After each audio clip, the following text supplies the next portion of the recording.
Okay, എന്നോട് ഇവിടെ വന്ന് സംസാരിക്കണം എന്ന് പറഞ്ഞപ്പോഴേക്കും എന്നോട് സാർ പറഞ്ഞ എന്നാന്ന് വെച്ചാല്, നിങ്ങൾ മണിക്കൂട്ടൻ എന്നാ വിളിക്കുന്നത് അല്ലേ? എന്നാ മണിക്കൂട്ടൻ ചേട്ടൻ പറഞ്ഞ എന്നാന്ന് വെച്ചാല് ആനുകാലിക വിഷയങ്ങളെ കുറിച്ചൊന്ന് സംസാരിക്കണം എന്നാ പറഞ്ഞത്. ഓക്കെ, എന്തോ ഇപ്പൊ നിലവിലുള്ള ആനുകാലിക വിഷയങ്ങൾ എന്തൊക്കെയാ? ഞങ്ങൾ കുറച്ച് കാര്യങ്ങളൊക്കെ ഇങ്ങനെ ഡിസ്കസ് ചെയ്തായിരുന്നു. അപ്പൊ അതിൻ്റെ അകത്ത് ഒന്ന് രണ്ട് കാര്യങ്ങളൊക്കെ അദ്ദേഹത്തിന് ഇഷ്ടപ്പെട്ടു, എനിക്ക് ഇഷ്ടപ്പെട്ടു, അതൊക്കെ ഇവിടെ പറയാമെന്നും പറഞ്ഞു. അല്ല, നിങ്ങളുടെ അഭിപ്രായത്തിൽ ഇപ്പൊ നിലവിലുള്ള ആനുകാലിക വിഷയങ്ങൾ ഏതൊക്കെയാ? പറയൂ. പറയൂ. ഗ്യാസിന്റെ ക്ഷാമം, അത് ഞാൻ ഇവിടെ നിന്ന് എങ്ങനെ പരിഹരിക്കും? വേറെ വിലക്കയറ്റം, എനിക്ക് പറ്റാത്ത എല്ലാ കാര്യം കൂടെ എൻ്റെ അടുത്ത് വരും. വേറെ വിലക്കയറ്റം, ഗ്യാസിന്റെ ക്ഷാമം, വേറെ ന്യൂജന് എന്താ ഇപ്പോഴത്തെ പൈസയാണോ? പക്ഷേ പൈസയോ? ലഹരി ഉപയോഗം. ഓക്കെ, ലഹരി ഉപയോഗം ശരി. കൊള്ളാം. ഗ്യാസായി, എന്തായി, വിലക്കയറ്റമായി, ലഹരിയായി. വേറെ മൊബൈല് പ്രശ്നമാണോ? മൊബൈൽ ഉണ്ടോ? ഇല്ല. ഫേസ്ബുക്ക് ഉണ്ടോ? ഇല്ല. മൊബൈൽ ഇല്ല. വള്ളിക്കുടുതി പഠിച്ച ബുക്കില്ല, പിന്നെ ഇപ്പൊ ഫേസ്ബുക്ക് ഒന്ന്. കൊള്ളാം, നല്ല തഗ്ഗാണല്ലോ. വേറെ ചേട്ടാ, പിന്നെ വേറെന്താ? മുടിയൊക്കെ സ്റ്റൈലി ഇട്ടേക്കുന്ന ചേട്ടാ, പറ. എന്താ ആനുകാലികമായിട്ട് ഇപ്പൊ വിഷയം എന്തുവാ? എല്ലാം ഉണ്ട്. ഇപ്പൊ പറഞ്ഞ എല്ലാം ശരിയാ. മൊബൈൽ ഉപയോഗം കറക്റ്റാണ്. വേറെ നിങ്ങൾ അഭിപ്രായം പറഞ്ഞാൽ മതി. ഞാൻ പറഞ്ഞില്ല, എനിക്ക് ഇങ്ങോട്ട് കിട്ടിയാലേ നമുക്ക് അങ്ങനെ ചർച്ച മൂടിപ്പോ, അല്ലെ ക്ലാസ് മൂടിപ്പോവാൻ അറിയത്തില്ല എനിക്ക്, അതുകൊണ്ടാ. പറഞ്ഞോ, ആർക്കും പറയാം കേട്ടോ. ഷായ്ച്ച എന്തായിരുന്നു പേര്? ഞാൻ കേട്ടായിരുന്നു, പറയട്ടെ.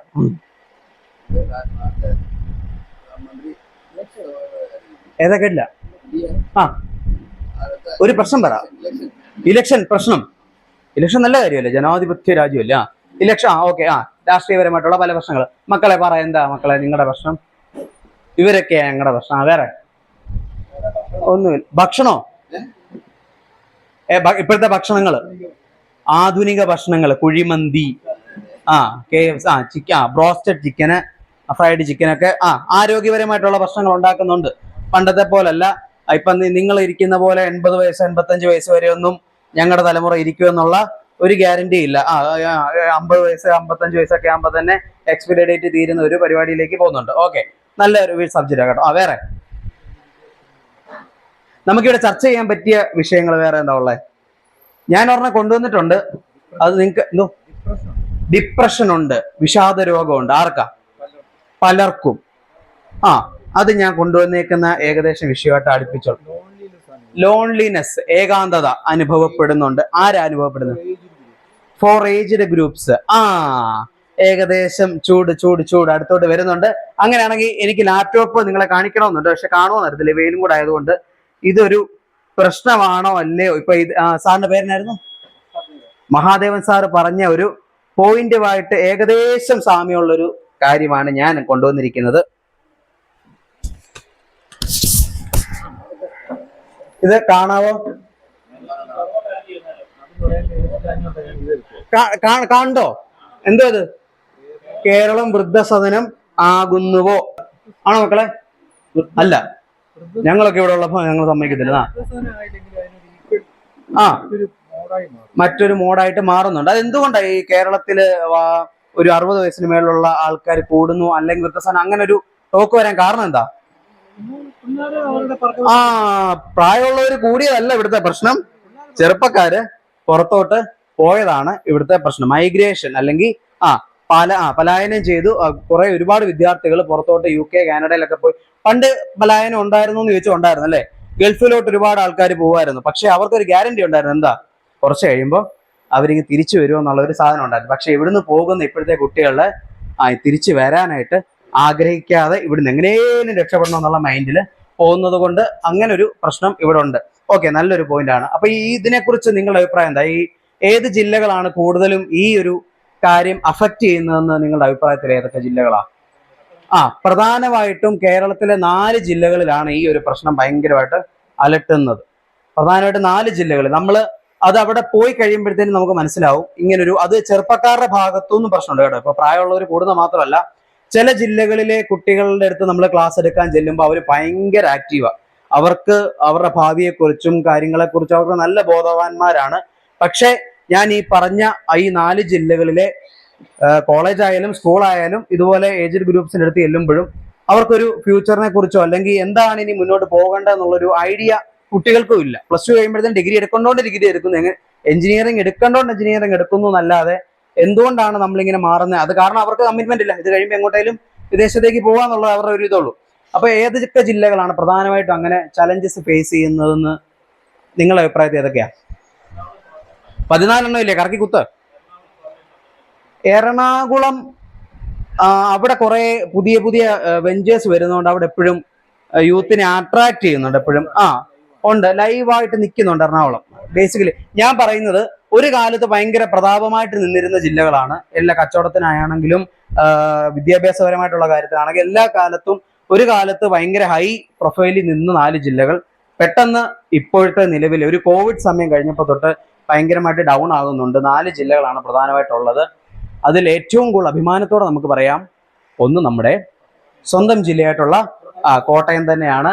വിദ്യാഭ്യാസത്തിന് ഒരു കാലത്ത് ഏറ്റവും കൂടുതൽ പ്രാധാന്യം കൊടുത്തിരുന്ന കേരളത്തിലെ ആദ്യത്തെ സ്കൂള്, ആദ്യത്തെ കോളേജ് എല്ലാം നിലവിലുണ്ടായിരുന്ന കോട്ടയം ജില്ലയിലെ കുട്ടികളാണ്.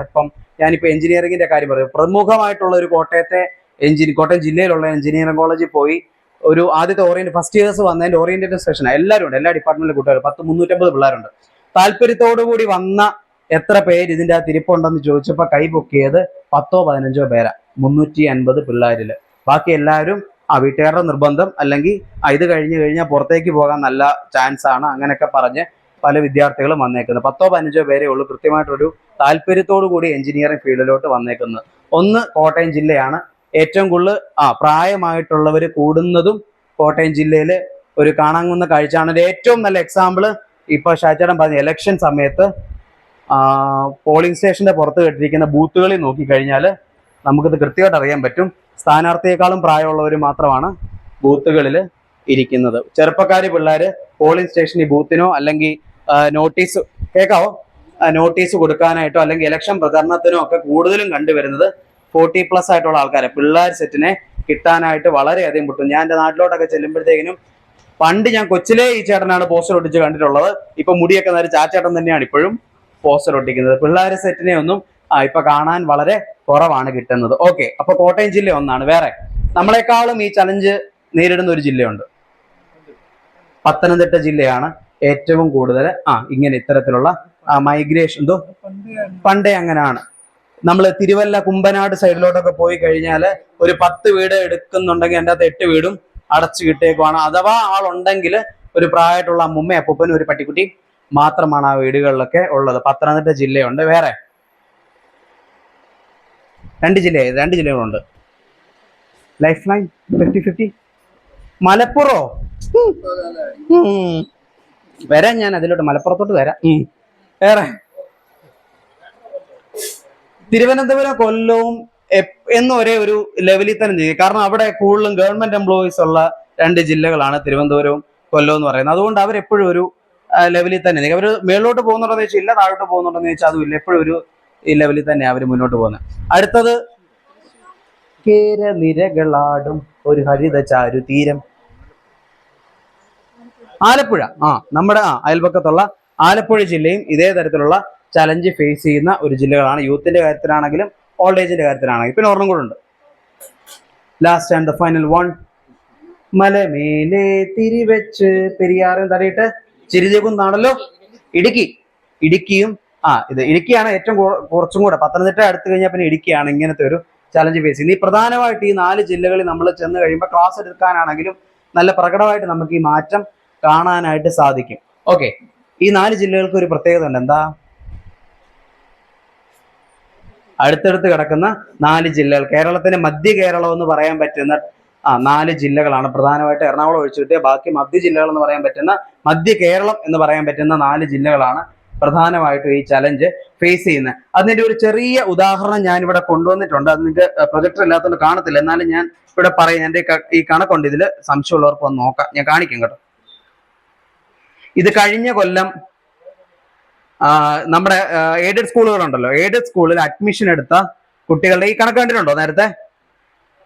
എയ്ഡഡ് സ്കൂളുകളിൽ അഡ്മിഷൻ എടുത്ത കുട്ടികളുടെ കണക്കാണ് എൻ്റെ കയ്യിലുള്ളത്. അതായത് എയ്ഡഡ് സ്കൂളുകളില്ലേ, ഗവൺമെന്റ് ആൻഡ് എയ്ഡഡ് സ്കൂളുകളില്ലേ, അതിൻ്റെ അകത്ത് 1ാം ക്ലാസ്സിൽ അഡ്മിഷൻ എടുത്ത കുട്ടികളുടെ എണ്ണം ആണ് എൻ്റെ കയ്യിലുള്ളത്. ഈ കണക്ക് പരിശോധിച്ചാൽ ഇതിൻ്റെ അകത്ത് ഏറ്റവും കുറവ് അഡ്മിഷൻ കുട്ടികൾ എടുത്തിരിക്കുന്ന ജില്ല എന്ന് പറയുന്നത് നമ്മൾ മുമ്പേ പറഞ്ഞ പത്തനംതിട്ട ജില്ലയാണ്. ഏറ്റവും കുറവ് കുട്ടികൾ അഡ്മിഷൻ എടുത്തിരിക്കുന്നത് 6554 കുട്ടികളാണ് പത്തനംതിട്ടയിൽ 1ാം ക്ലാസ്സിൽ കഴിഞ്ഞ വർഷം അഡ്മിഷൻ എടുത്തേക്കുന്നത്. എത്ര കുട്ടികളാ?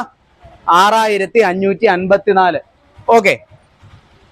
മലപ്പുറം എന്ന് നമ്മൾ അമ്മ മുമ്പേ പറഞ്ഞു, മലപ്പുറം എന്ന് പറഞ്ഞു. മലപ്പുറത്ത് എത്രയായിരിക്കും എന്ന് ചുമ്മാ ഗസ് അടിക്കാവോ? 12,000. പത്തനംതിട്ടയിൽ 6554. മലപ്പുറത്ത് എത്രയായിരിക്കും ഊഹം? 50,000. 50,000 കൂടും. സാറിന്റെ മഹാദേവൻ സാറിന്റെ അഭിപ്രായത്തിൽ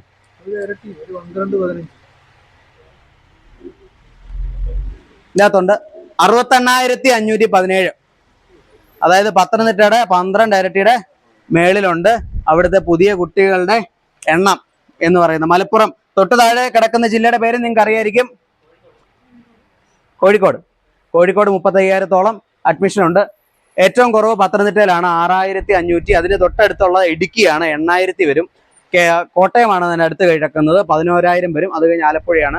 ഈ 4 ജില്ലകളിലാണ് ഏറ്റവും കുറവ് അഡ്മിഷനുള്ള. വയനാട്ടിൽ ഇതിനേക്കാളും കൂടുതൽ അഡ്മിഷൻസ് കാര്യങ്ങൾ നടക്കുന്നുണ്ട്. 1ാം ക്ലാസ്സിൽ അഡ്മിഷൻ എടുത്ത കുട്ടികളുടെ എണ്ണമാണ് കേട്ടോ. അത് കഴിഞ്ഞ കൊല്ലത്തെയാണ്. ഈ കൊല്ലം പത്തനംതിട്ടയിൽ 5,000 ഇഷ്ടം 6,000 മാറി 5,000 ആയിട്ടുണ്ട്. ഇതിൽ നിന്ന് എന്ത് മനസ്സിലാക്കാൻ പറ്റും? കുട്ടികൾ വളരെയധികം ചെറുപ്പക്കാർ കുറയുന്നുണ്ട്. എന്തുകൊണ്ടായിരിക്കും ഇതിന് കാരണം? എന്തുകൊണ്ടായിരിക്കും ഇതുപോലെ ചെറുപ്പക്കാർ കുറയുന്നതിന്റെ? ഈ ഒരു ചലഞ്ച് നമ്മുടെ ഈ ശാഖ ബേസ് ചെയ്ത് ഫീൽ ചെയ്യുന്നില്ലേ? ചെറുപ്പക്കാർ മുന്നോട്ട് വരാത്തതിന്റെ ഒരുപാട് ചലഞ്ച് അല്ല നമ്മുടെ ശാഖയിൽ ഫേസ് ചെയ്യുന്നുണ്ടോ? നമ്മുടെ ഈ മൈക്രോ യൂണിറ്റി ഫേസ് ചെയ്യുന്നുണ്ടോ? ഇല്ലേ? ഉണ്ട്, തീർച്ചയായിട്ടും ഉണ്ട്. ഇപ്പം ഒരു ഉത്തരവാദിത്വത്തിലോട്ട് തിരഞ്ഞെടുക്കാനായിട്ട് ആ സാറ് പുതിയ ആളുകളിൽ ഒക്കെ വരാൻ പറയുമ്പോഴത്തേക്കിനും തിരഞ്ഞെടുക്കാനായിട്ട് വീണ്ടും ഷായിച്ചേട്ടനെ തന്നെ നമുക്ക് ഓപ്ഷനായിട്ട് വരുന്നത്. ഒരു രാജേട്ടനെ തന്നെ വീണ്ടും ഓപ്ഷനായിട്ട് വരുന്നത്. അല്ലാതെ ഒരു ചെറുപ്പക്കാരെ ഞാൻ ഏറ്റെടുക്കാന്ന് പറയാനായിട്ട് ഒരു ചെറുപ്പക്കാർ വരാനായിട്ട് ഒരു സാധ്യത അല്ലെങ്കിൽ അങ്ങനെ ഒരു കാരണം നമ്മളിപ്പോൾ ഇവിടെ കാണുന്നില്ല. അങ്ങനെ ഒരു ചലഞ്ച് നമ്മളിവിടെ ഫേസ് ചെയ്യുന്നുണ്ട്. ഈ ആനുകാലിക വിഷയം ഇവിടെ സംസാരിക്കണം എന്ന് പറഞ്ഞപ്പോൾ ഞാൻ ആദ്യം മണിക്കുട്ടൻ ചേട്ടനോട് ചോദിച്ചത് ഈ മൈഗ്രേഷനെ കുറിച്ച് സംസാരിക്കട്ടെ എന്നാണ്. ഈ വിഷയം ഇവിടെ സംസാരിക്കാവോ? ഓക്കെ ആണോ? കുഴപ്പമില്ലല്ലോ. അല്ലാതെ എപ്പോഴും നമ്മൾ പറയുന്ന കുറെ ലഹരിയും അങ്ങനെ കുറെ കാര്യങ്ങളല്ലാതെ ഇത് വളരെ അധികം നമ്മൾ ഇനി ഫ്യൂച്ചറിൽ നമ്മൾ ഏറ്റവും കൂടുതൽ ചലഞ്ച് ഫേസ് ചെയ്യാൻ പോകുന്നത് ഇത്തരത്തിലുള്ള എന്തോ വിദേശം എന്നുള്ള ലഹരിയുടെ ഭാഗമാണോ? മെന്റലി ഉള്ള ഓക്കെ ശരി, അങ്ങനെ അതൊരു ലഹരിയുടെ ഭാഗമാണെന്ന് മനസ്സിലായി. കോട്ടയം ജില്ലയിലാണ്, കോട്ടയം പത്തനംതിട്ട ജില്ലകളിലാണ് ഏറ്റവും കൂടുതൽ യുവാക്കൾ പുറത്തേക്ക് പോകുന്നത്. അവിടെയാണ് ഇപ്പൊ നമ്മൾ പറഞ്ഞ പോലെ വൃദ്ധസദനമാകുന്നോ എന്നുള്ള ഒരു ചോദ്യത്തിന്റെ പ്രസക്തിയും വരുന്നത്. ഇതിന്റെ ഒരു റീസൺ, ഇതിന്റെ ഒരു കാരണം ഇപ്പൊ അത് മഹാദേവൻ സാർ പറഞ്ഞ വേറൊരു അസുഖമായിട്ട് അല്ലെങ്കിൽ ഒരു അവസ്ഥയുമായിട്ട് ബന്ധപ്പെടുത്തി പറയുകയാണെങ്കിൽ, ഞാൻ പഠിച്ചത് MSW എന്നൊരു കോഴ്സാണ്. BA ലിറ്ററേച്ചർ ആയിരുന്നു ചങ്ങനാശ്ശേരി SB കോളേജിൽ. അതിനുശേഷം MSW പഠിച്ചത് കോന്നി NSS കോളേജിലാണ്. കോന്നി അറിയാലോ അല്ലെ? ആനക്കൂടൊക്കെയുള്ള കോന്നിയാ. അപ്പം ഞാൻ ഈ MSW കോഴ്സ് അറിയാലോ, മാസ്റ്റർ ഓഫ് സോഷ്യൽ വർക്ക് എന്നാണ് എൻ്റെ പേര്. Master of social work. അതിനൊരു പ്രത്യേകത എന്നാ, PG കോഴ്സാണ്. അതിനൊരു പ്രത്യേകത എന്നാന്ന് വെച്ചാൽ എല്ലാ സെമസ്റ്ററിലും 1 മാസം നമ്മൾ ഫീൽഡ് വർക്ക് ആയിരിക്കും ചെയ്യേണ്ടത്. സർവേ പോലെയുള്ള മാനസികാരോഗ്യ കേന്ദ്രങ്ങളിൽ വർക്ക് ചെയ്യണം, നാട്ടിലിറങ്ങി ഈ ഹരിതകർമ്മ സേനക്കാരുമായിട്ട് വർക്ക് ചെയ്യണം, അതുപോലുള്ള സൊസൈറ്റിയായിട്ട് ബന്ധപ്പെട്ട കാര്യങ്ങൾ വർക്ക് ചെയ്യലാണ് ഈ ഫീൽഡ് വർക്ക് ബന്ധപ്പെട്ട് ചോദിക്കുന്നത്. അപ്പം പത്തനംതിട്ട ജില്ലയിലാണ് ഞാൻ പഠിച്ചത് കൊണ്ട് തന്നെ ഞാൻ കൂടുതൽ സർവേയും ഫീൽഡ് വർക്കും ചെയ്തത് തിരുവല്ല പത്തനംതിട്ട സൈഡിലായിരുന്നു. അപ്പൊ ഈ കുമ്പനാട് പോലെയുള്ള പ്രദേശത്തെ കാര്യം നമ്മൾ പറഞ്ഞു. അപ്പൊ അങ്ങോട്ടൊക്കെ കയറി ചെല്ലുമ്പോഴത്തേനും വലിയ വീടുകൾ കണ്ട് നമ്മൾ കയറി ചെല്ലുമ്പോൾ അവിടെ മിക്കതും പൂട്ടിയിട്ടേക്കുമായിരിക്കും, അല്ലെങ്കിൽ അവിടെ ആകപ്പാടെ ഉള്ളതൊരു അമ്മുമ്മയും അപ്പൂപ്പനും മാത്രമേ കാണത്തുള്ളൂ. നമ്മൾ സർവേ എടുത്ത് ഒരു 10 മിനിറ്റ് കഴിഞ്ഞ് നമ്മൾ സർവേ എടുത്ത് തിരിച്ചു വരണമെന്ന് ആഗ്രഹിച്ചാണ് അങ്ങോട്ട് കയറി ചെല്ലുന്നത്. പക്ഷേ സർവേ എടുക്കാനായിട്ട് നമ്മൾ അവിടെ ചെന്ന് കഴിയുമ്പോഴത്തേക്കിനും ഒരു 10 മിനിറ്റ് കഴിഞ്ഞാലും 15 മിനിറ്റ് കഴിഞ്ഞാലും അരമണിക്കൂർ കഴിഞ്ഞാലും അവര് നമ്മളെ വിടത്തില്ല. അവര് നമ്മളോട് ഇങ്ങനെ പറഞ്ഞുകൊണ്ട് മേരി പഠിപ്പിച്ച ഒരു സ്റ്റുഡന്റിന്റെ അതേ ചായ ഉണ്ട്, മോന്റെ പേരില്ല, അച്ഛൻ അവിടെ വീട് അതാ കാര്യങ്ങൾ ചോദിക്കുന്നു. നമ്മുടെ തൊടിയിൽ വളർന്ന നല്ല ഒന്നാന്തര നേന്ത്രക്കൊലയാ, ഒരു വിഷം അടിച്ചിട്ടില്ല, നല്ലതാന്നൊക്കെ പറഞ്ഞ് അതെടുത്തോണ്ട് വരുന്നു, ചക്ക പറിക്കുന്നു. അങ്ങനെ കുറെ കാര്യങ്ങൾ ഞാൻ പഠിച്ചുകൊണ്ടിരുന്ന സമയത്ത് അതൊക്കെ എനിക്ക് ഒരു ബുദ്ധിമുട്ടായിട്ട് തോന്നുന്നു. കാരണം നമുക്കിത് ഇത്രയും കംപ്ലീറ്റ് ചെയ്യാനുണ്ട്. പക്ഷെ അത് കഴിഞ്ഞിട്ട് നമ്മൾ റിയലൈസ് ചെയ്യുന്ന സമയത്ത് അതൊരു ശരിക്കും വളരെ സങ്കടകരമായിട്ടുള്ള കാര്യമാണ്. എന്തുകൊണ്ടാണ് അവർ നമ്മളോട് ഇങ്ങനെ സംസാരിച്ചുകൊണ്ടിരിക്കുന്നത്? അവരോട് സംസാരിക്കാനായിട്ട് ആൾക്കാരില്ല. ഒന്നാമത്തെ കാര്യം, ഞങ്ങളുടെ ഒരു ടീച്ചർ ഉണ്ടായിരുന്നു, ടീച്ചറുടെ മകൻ ഞങ്ങളുടെ ഉണ്ടായിരുന്നു, ലോക്കി എന്നാണ് പേര്. ഒരു ദിവസം ഞങ്ങളുടെ ഫീൽഡിന് അവനും ഇങ്ങനെ കറങ്ങാനായിട്ട് വന്നപ്പോഴേക്കും ഈ ലോക്കിയെ കണ്ടപ്പോഴത്തേക്കിനും ഒരു വീട്ടിലെ അമ്മൂമ്മയ്ക്ക് ഭയങ്കര സ്നേഹം, അവനൊന്ന് എടുക്കണമെന്ന് തോന്നി. അപ്പൊ ഞങ്ങൾ പറഞ്ഞു കുഴപ്പമില്ല എടുത്തോ എന്നൊക്കെ പറഞ്ഞ് അവൻ്റെ അടുത്ത് ചെല്ലുന്നു, ബിസ്ക്കറ്റോ ഐസ്ക്രീമോ എന്തൊക്കെയോ ഫ്രിഡ്ജിൽ നിന്ന് എടുത്തുകൊണ്ട് വരുന്നു, കൊടുക്കുന്നു, ഭയങ്കര ഇത്. അപ്പം എന്നോട് ചോദിച്ചു, ഒരു ദിവസം കൂടെ ഫീൽഡിന് വന്നിട്ട് ഈ പയ്യന് ഒരു ദിവസം മൊത്തം ഈ വീട്ടിൽ നിർത്താനുള്ള എന്തെങ്കിലും സാഹചര്യം ഉണ്ടോ എന്ന് ചോദിച്ചു. ഞാൻ പറഞ്ഞു ഞങ്ങളുടെ മകനല്ല, ഞങ്ങളുടെ സാറിന്റെ മകനാണ്, അപ്പൊ ഞങ്ങളോട് ഈ ഫീൽഡ് വർക്കിന് പോയ കൂട്ടത്തിൽ ഇങ്ങനെ വന്നേ ഉള്ളൂ എന്ന് പറഞ്ഞു. അപ്പോഴേക്കും അല്ല, ഒരു ദിവസം എന്നാന്ന് വെച്ചാൽ നേരത്തെ അറിയിച്ചിട്ട് വരുവാണെങ്കിൽ ഇവന് ഇഷ്ടമുള്ള എന്നാന്ന് വെച്ചാൽ ഉണ്ടാക്കി വെക്കാനായിരുന്നു. ഇതേ പ്രായത്തിലുള്ള ഒരു കൊച്ചുമകൻ എനിക്കും ഉണ്ട്, പക്ഷെ അവന് ഇതുവരെ ഞാൻ നേരിട്ട് കണ്ടിട്ടില്ല. ഈ വീഡിയോ കോൾ ചെയ്യുമ്പോഴത്തേക്കിനും കണ്ടിട്ടുള്ളതേ ഉള്ളൂ. ഏകദേശം ഇതുപോലൊക്കെ തന്നെ എനിക്ക് ഈ പ്രായമാണ്, പക്ഷെ അവനെ ഇതുവരെ നേരിട്ട് കാണാനുള്ള ഭാഗ്യം എനിക്ക് ഉണ്ടായിട്ടില്ല. അപ്പം ഒന്ന് നേരത്തെ പറഞ്ഞു കൊണ്ടുവരുവാണെങ്കിൽ അവന് ഇഷ്ടമുള്ള എന്താന്ന് വെച്ചാൽ ഞാൻ മേടിച്ച് വെക്കാനായിട്ടാന്ന് പറഞ്ഞു. അപ്പം ഇദ്ദേഹം ഈ മഹാദേവൻ സാറ് പറഞ്ഞ ആ ഒരു പോയിന്റിലോട്ടാണ് വരുന്നത്. ലോൺലിനെസ് എന്ന് പറയുന്നത്, ഏകാന്തത എന്ന് പറയുന്നത് വളരെ ഒരു സീരിയസ് ഇഷ്യൂ ആയിട്ട് അത് ഡിപ്രഷൻ പോലെയുള്ള അസുഖങ്ങളിലേക്ക്, എംപ്റ്റിനെസ് സിൻഡ്രോം എന്നാണ് പ്രായമുള്ള ആളുകളിൽ ഇത് പറയുന്നത്. അപ്പം ഞാൻ ഈ പ്രശ്നങ്ങൾ, ആനുകാലികമായിട്ടുള്ള വിഷയങ്ങൾ ഇവിടെ സംസാരിക്കുമ്പോൾ എനിക്കൊരു പ്രതീക്ഷയുണ്ട്, ഈ ഒരു വേദിയിൽ അത് സംസാരിക്കും എന്തെങ്കിലും ഒരു മാറ്റത്തിനുള്ള ഒരു സ്റ്റാർട്ടപ്പ് എങ്കിലും ഇവിടെ സംഭവിക്കും എന്നുള്ളത്. കാരണം ഒന്നാമത്തെ കാരണം ഇത് SNDPയുടെ യോഗമായിട്ട് ഭാഗമായിട്ടുള്ള മൈക്രോ ഫൈനാൻസ് ആയതുകൊണ്ടും അല്ലാതെ ഇങ്ങനെയുള്ള ആളുകൾ, കാരണം ഇങ്ങനൊരു സെഷനിൽ, ഇങ്ങനൊരു കുടുംബയോഗത്തിൽ ഇങ്ങനൊരു ട്രെയിനിങ് പ്രോഗ്രാമിന്റെ ആവശ്യമുണ്ടോ? ശരിക്കും പറഞ്ഞാൽ ഇല്ല. എല്ലാവരും വരുന്നു, ആഹാരം കഴിച്ച് പിരിയുന്നതിൽ നിർത്താവുന്ന ഒരു സംഗതി ഇത്തരത്തിലൊരു ട്രെയിനിങ് പ്രോഗ്രാം ഇവിടെ ഉൾക്കൊള്ളിച്ചത് ഇവിടെ കുറെ ചലഞ്ചസ് ഉണ്ടാകുന്നു. മാറ്റാനായിട്ട് എന്തെങ്കിലും ഒരു മുന്നോട്ട് എന്തെങ്കിലും ഒരു ആശയം വെക്കണമെന്നുള്ള ഒരു ആഗ്രഹത്തിലാണ്. എനിക്ക് ഇപ്പോഴും പ്രോഗ്രാം തരുന്നത് SNDP യോഗങ്ങളിലാണ്. ഈ ഹിന്ദു കമ്മ്യൂണിറ്റിയിൽ എന്തെങ്കിലും ചേഞ്ചസ് ഇനി സംഭവിക്കണമെങ്കിൽ നിങ്ങൾ എന്തെങ്കിലും കാര്യമായിട്ട് മുന്നോട്ടെടുത്താൽ മാത്രമേ സംഭവിക്കത്തുള്ളൂ. ഞാൻ പഠിച്ചത് ചങ്ങനാശ്ശേരി SB കോളേജിലാന്ന് പറഞ്ഞു. ഈ കുട്ടികളുടെ മൈഗ്രേഷൻ ഏറ്റവും കൂടുതൽ സംഭവിക്കുന്നത് ഏത് സമുദായത്തിൽ നിന്നാണെന്ന് ചോദിച്ചു കഴിഞ്ഞാൽ, ജാതി വർഗീയത എന്നല്ല കേട്ടോ പറയുന്നത്, ഏത് സമുദായത്തിൽ നിന്നായിരിക്കും? ക്രിസ്ത്യൻ സമുദായത്തിലുള്ള കുട്ടികളാണ് കൂടുതലും മൈഗ്രേറ്റ് ചെയ്തു പോകുന്നത്. അവർ ആ ഒരു ചലഞ്ച് അവർ ഫേസ് ചെയ്ത് തുടങ്ങിയിട്ടുണ്ട്. അതിനെതിരെയുള്ള കാര്യങ്ങൾ അവർ സ്റ്റാർട്ട് ചെയ്തിട്ടുണ്ട്. പ്രത്യേകിച്ച് കത്തോലിക്ക വിഭാഗത്തിലുള്ള കോളേജുകളും സ്കൂളുകളും കുട്ടികളെ നാട്ടിൽ തന്നെ നിർത്താനായിട്ടുള്ള എന്തെങ്കിലും കാര്യങ്ങൾ, പിള്ളേർക്ക് എന്തെങ്കിലും ബിസിനസ് തുടങ്ങണമെങ്കിൽ അതിന് ഹെൽപ്പ് ചെയ്യാനായിട്ട്, അതിന് കുട്ടികൾക്ക് വിദ്യാഭ്യാസത്തിൽ നാട്ടിൽ തന്നെ നിർത്താനുള്ള എന്തെങ്കിലും കാര്യങ്ങൾ. ഇപ്പൊ SB കോളേജ്, ഞാൻ Newman's college Thodupuzha, Nirmala college മൂവാറ്റുപുഴയിലൊക്കെ പോയപ്പോഴേക്കും അവിടുത്തെ അച്ഛന്മാർ ഇങ്ങോട്ട് പറഞ്ഞാണ് നമ്മുടെ കുട്ടികൾ ഒരുപാട് പേര് പുറത്തോട്ട് പോകുന്നുണ്ട്, അത് വളരെയധികം സ്കൂളിനെയും കോളേജിനെയും നാടിനെയും ഒക്കെ ബാധിക്കുന്നുണ്ട്, അതുകൊണ്ട് നമ്മൾ അതിന് എതിരായിട്ടുള്ള അല്ലെങ്കിൽ ആ കുട്ടികളെ നാട്ടിൽ തന്നെ നിർത്താനുള്ള കാര്യങ്ങൾ ഇപ്പോഴേ സ്റ്റാർട്ട് ചെയ്തിട്ടുണ്ടെന്ന് പറഞ്ഞു. പക്ഷേ ഇതുവരെ ഒരു NSS കോളേജിലോ SN കോളേജിലോ പോയിട്ട് ഇങ്ങനൊരു ചിന്ത ഞാനിതേക്ക് ഇതുവരെ കേട്ടിട്ടില്ല. ഇപ്പോഴും ഡിഗ്രി പഠിക്കുക, കുട്ടികളെ വിടുക, പുറത്തേക്ക് പോകുന്ന ഒരു നല്ല കാര്യമായിട്ട്, വിദേശത്തൊക്കെ പോയി പഠിക്കുന്നതും അവിടെ സെറ്റിൽ ആവുന്നതും നല്ലൊരു കാര്യമായിട്ട് കാണുന്നു. നല്ല കാര്യമാണ്, പോകേണ്ടവർ പോകുക തന്നെ വേണം. എൻ്റെ ഒരു ഫ്രണ്ട് ഉണ്ട്, നന്ദു എന്നാണ് പേര്, നന്ദു N നായർ എന്നാണ് പേര്. അദ്ദേഹം മാറിവാനിയസ് കോളേജ് തിരുവനന്തപുരത്താണ് BA എക്കണോമിക്സ് പഠിച്ചത്. അത് കഴിഞ്ഞ് ജവഹർലാൽ നെഹ്റു യൂണിവേഴ്സിറ്റി JNUവിൽ MA എക്കണോമിക്സ് കഴിഞ്ഞു.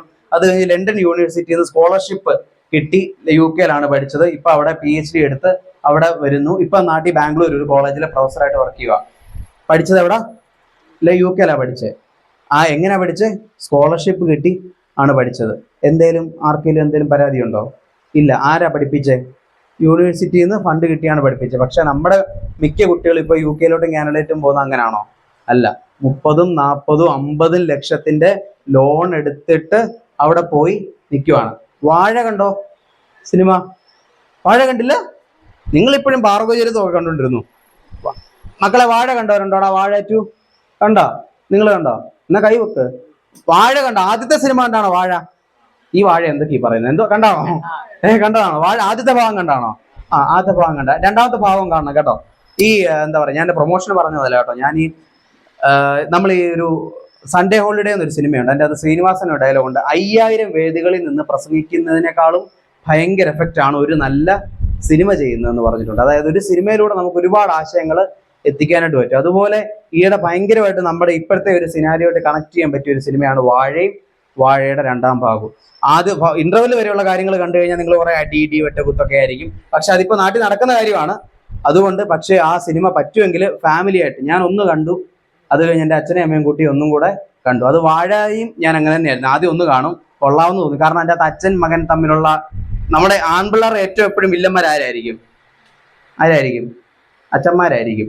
നമ്മൾ എന്ത് ആശയം പറഞ്ഞാലും ഇപ്പോഴൊന്നും വേണ്ട, അവനെ ഇവിടെ നിനക്ക് വേറെ പണിയില്ല, അല്ലെ ഇത് വിജയിപ്പിക്കാൻ പറ്റാത്തവനാ അത് നോക്കുന്നതെന്നൊക്കെ പറഞ്ഞ് എപ്പോഴും നമ്മളെ കുറ്റപ്പെടുത്തുന്ന അച്ഛന്മാരായിരിക്കും. ആൺപിള്ളേരുടെ അമ്മമാര് നമ്മുടെ ഒരു വക്കീലാണല്ലോ, എപ്പോഴും നമ്മുടെ ഒരു സേഫ് പ്ലേസ് ആണല്ലോ. അപ്പം ആ ഒരു റിലേഷന്റെ കാണിക്കാനായിട്ട് വാഴയെ ഞാൻ കാണിച്ചായിരുന്നു. ഇപ്പം വാഴ 2 പോയി കണ്ടു. പറ്റുന്നവരൊക്കെ ആ ഒരു സിനിമ പോയി കാണണം. നല്ല ഒരുപാട് മെസ്സേജ് കൊടുക്കുന്ന ഒരു സിനിമയാണ്, അതൊക്കെ പോയി കാണണം. എന്നാലേ അപ്ഡേറ്റ് ചെയ്ത് പിള്ളേരോട് ഇടിച്ചു നിൽക്കാൻ പറ്റത്തുള്ളൂ. അല്ലാതെ പിള്ളേർ നമ്മളോട് ചോദിക്കും ഈ കൊച്ചു കേരളത്തിൽ എന്തൊക്കെയാ സംഭവിക്കുന്നതെന്ന് ചോദിച്ചു കഴിഞ്ഞാൽ നമ്മൾ വിചാരിക്കും ഞാൻ ഈ പറയുന്നത് അവനാ പറയുന്ന ആ പടത്തിലെ ഡയലോഗ് ആയിരിക്കും. നമ്മളിപ്പോഴും പോമോനെ ദിനേശായും നെട്ടൂരാണോടാണോടാ എന്നിന്റെ കളിയൊക്കെ ചോദിക്കുമ്പോൾ മാത്രം മറുപടി പറയാനിരുന്നു കഴിഞ്ഞാൽ പുതിയ പിള്ളേരുടെ ഡയലോഗും കാര്യങ്ങളും ഒക്കെ ഒന്ന് മനസ്സിലാക്കിയിരിക്കുന്നത് നല്ലതാണ്. അപ്പൊ ആ സിനിമയൊക്കെ ഒന്ന് പറ്റുവാണെങ്കിൽ പുതിയ സിനിമകളൊക്കെ ഒന്ന് പോയി കാണുക. ഓക്കെ, അപ്പൊ കോട്ടയം ജില്ലയിൽ ഏറ്റവും കൂടുതൽ മൈഗ്രേഷന്റെ കാര്യങ്ങളൊക്കെ നമ്മൾ സംസാരിച്ചു. കോട്ടയം ജില്ലയ്ക്ക് ഇപ്പൊ ഒരു നേട്ടമുണ്ട്. ആ നേട്ടം എന്താണെന്നറിയാമോ? കേരളത്തിൽ ഏറ്റവും കൂടുതൽ ഗുണ്ടകളുള്ള ജില്ല ഇപ്പോൾ എറണാകുളമല്ല. അല്ലേന്നോ? ദേ തെളിവ്, 8745 ഗുണ്ടകളുണ്ട്. ആണോ? ഇതിലുണ്ടോ? അതിലൊരു ഗുണ്ടയാണ് ഞാനും. ഓക്കെ, 8700. കോട്ടയം അത് ഒരു റീസൺ എന്ന് വെച്ചാൽ ഇവിടുത്തെ പോലീസ് കുറച്ചുകൂടെ ആക്റ്റീവും കൂടെ ആയിക്കൊണ്ടായിരിക്കും കേട്ടോ. ഏറ്റവും കൂടുതൽ കേസ് ഗാന്ധിനഗർ പോലീസ് സ്റ്റേഷനാണ് തോന്നുന്നു ഏറ്റവും കൂടുതൽ കേസ് രജിസ്റ്റർ ചെയ്തത്. അവർ കുറച്ച് ആക്റ്റീവ് പോലീസും കൂടെ ആയതുകൊണ്ടായിരിക്കും ഏറ്റവും കൂടുതൽ ഇപ്പം ഗുണ്ടകളുള്ള ജില്ല കോട്ടയമാണ്. അതിന്റെ ഒരു റീസൺ എന്നാന്ന് വെച്ചാൽ ഇവിടെ മോശം ആൾക്കാരുള്ളത് കൊണ്ടാണോ? ആണോ? അല്ല, നല്ല കുറെ ആൾക്കാർ പോകുന്നത് കൊണ്ടാണ്. ഈ വിദേശത്തേക്ക് പോകുന്നത് നല്ല പിള്ളേരാണോ മോശം പിള്ളേരാണോ? പഠിക്കാൻ കഴിവുള്ള, അത്യാവശ്യം സാമ്പത്തികമുള്ള, അത്യാവശ്യം നല്ല രീതിയിലൊക്കെ നാട്ടിൽ ഇങ്ങനെ ജീവിച്ചുകൊണ്ടിരുന്ന കുട്ടികളെയാണ് നമ്മൾ എന്ത് ചെയ്തത്? നമ്മൾ പറഞ്ഞ് അവരെ ടാറ്റ കൊടുത്ത് നമ്മളെ നാട്ടിൽ നിന്ന് വിട്ടു. പിന്നുള്ളതാണ് ഇവരുടെ ഒരു കമ്പനി ഇല്ലാതെ മോശം സ്ഥിതിയിലേക്ക് പോകുന്ന കുട്ടികളാണ് ഇവിടെ കൂടുതലും. അതുകൊണ്ടാണ് ഈ ഞങ്ങളെ പോലെയുള്ള ഇപ്പോഴും നാട്ടിൽ നിൽക്കുന്ന പിള്ളേരെന്ന് പറയുമ്പോൾ എല്ലാവരും പറയും മോശം. ഒന്നെങ്കിൽ ഗവൺമെന്റ് ജോലിക്ക് കയറുക, അല്ലെങ്കിൽ വിദേശത്തേക്ക് പോവുക എന്നുള്ളതാണ് ഇപ്പോഴത്തെ പിള്ളേരുടെ ഒരു അവസ്ഥയായിട്ട് വരുന്നത്. ഓക്കെ, ഞാൻ ചെറിയൊരു ചോദ്യം ചോദിക്കുകയാണ്. നമ്മുടെ മക്കളെ കൊണ്ട്, അല്ലെങ്കിൽ മക്കളെന്ന് തന്നെ വെച്ചോ, നമ്മുടെ മക്കളെ കൊണ്ട് നമ്മുടെ ആഗ്രഹം എന്താ? ഏറ്റവും എക്സ്ട്രീം ആഗ്രഹം എന്താ? നിങ്ങളുടെ അഭിപ്രായം പറയണേ. കാരണം എനിക്ക് മക്കളില്ല, നിങ്ങളിൽ വേണം കേൾക്കാൻ. ഞാൻ കല്യാണം കഴിച്ചിട്ടില്ല, അതുകൊണ്ട് പറയൂ. എന്താ മകനെ കൊണ്ട്? മകനാണോ മകളാണോ? ഒരു മോൻ. ഒരു മോൻ ഒരു മോള്. എന്ത് ചെയ്യുക? രണ്ടുപേരും വർക്ക് ചെയ്യും. കൊള്ളാം. നാട്ടിൽ തന്നെയാണോ അതോ വിദേശത്തേക്ക് പറഞ്ഞു വിട്ടോ? നാട്ടിൽ തന്നെ. ശരി. എന്താ നമ്മുടെ മക്കളെ കൊണ്ട് നമ്മുടെ എക്സ്ട്രീം ആയിട്ടുള്ള ആഗ്രഹം എന്തുവാ? അമ്മയുടെ മക്കളെ കുറിച്ച് എന്തായിരുന്നു ആഗ്രഹം? പറഞ്ഞു. ചിരിച്ചു കാണിക്കാതെ പറ. എന്നാ മഹാദേവൻ സാർ പറ. അപ്പൊ ഒരു സ്റ്റാർട്ടിങ് കിട്ടും. നമുക്ക് കൈത്താങ്ങാവണം. ആവശ്യമുള്ളപ്പം നമ്മളെ കൈത്താങ്ങായിട്ട് നിൽക്കാനായിട്ട് മക്കള് വേണം. നല്ലൊരു കൈഡി കൊടുത്തേ. നല്ല പോയിന്റ് പറയുന്നു. നല്ല കൈഡി കൊടുക്കും. മുട്ട എണ്ണ കൊടുക്കായിരുന്നു. സദ്യയാണോ ഇവിടെ ഉച്ചക്ക്? ആണോ? അന്ന് 2 ഉപ്പേരി കൂടുതൽ എടുത്തോ. വേറെ എന്നാ മണിക്കൂർ സാറ് പറ. മണിക്കൂർ ചേട്ടൻ പറ. മക്കളുണ്ടോ അതിൻ്റെ അകത്ത്? ഏതാ? 2 പേരുണ്ട്. ഓക്കെ. എക്സ്പെക്ടേഷൻ പറയൂ. എന്തായിരിക്കും നമ്മള് ഇത് ഒരു കാര്യം തന്നെയാണ് കേട്ടോ. എല്ലാവരുടെയും എക്സ്പെക്ടേഷൻ പലത് കാണും. പക്ഷെ നമ്മളെല്ലാം ആഗ്രഹിക്കുന്ന ഒരു കാര്യമുണ്ട്. അതിലേക്ക് ഞാൻ വരാം. എന്നാലും പറഞ്ഞോ.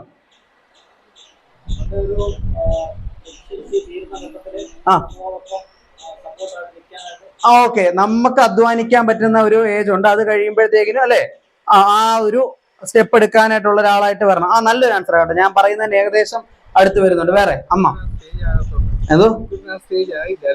അതെ. ഇന്ന് ചെറുപ്പമല്ലേ?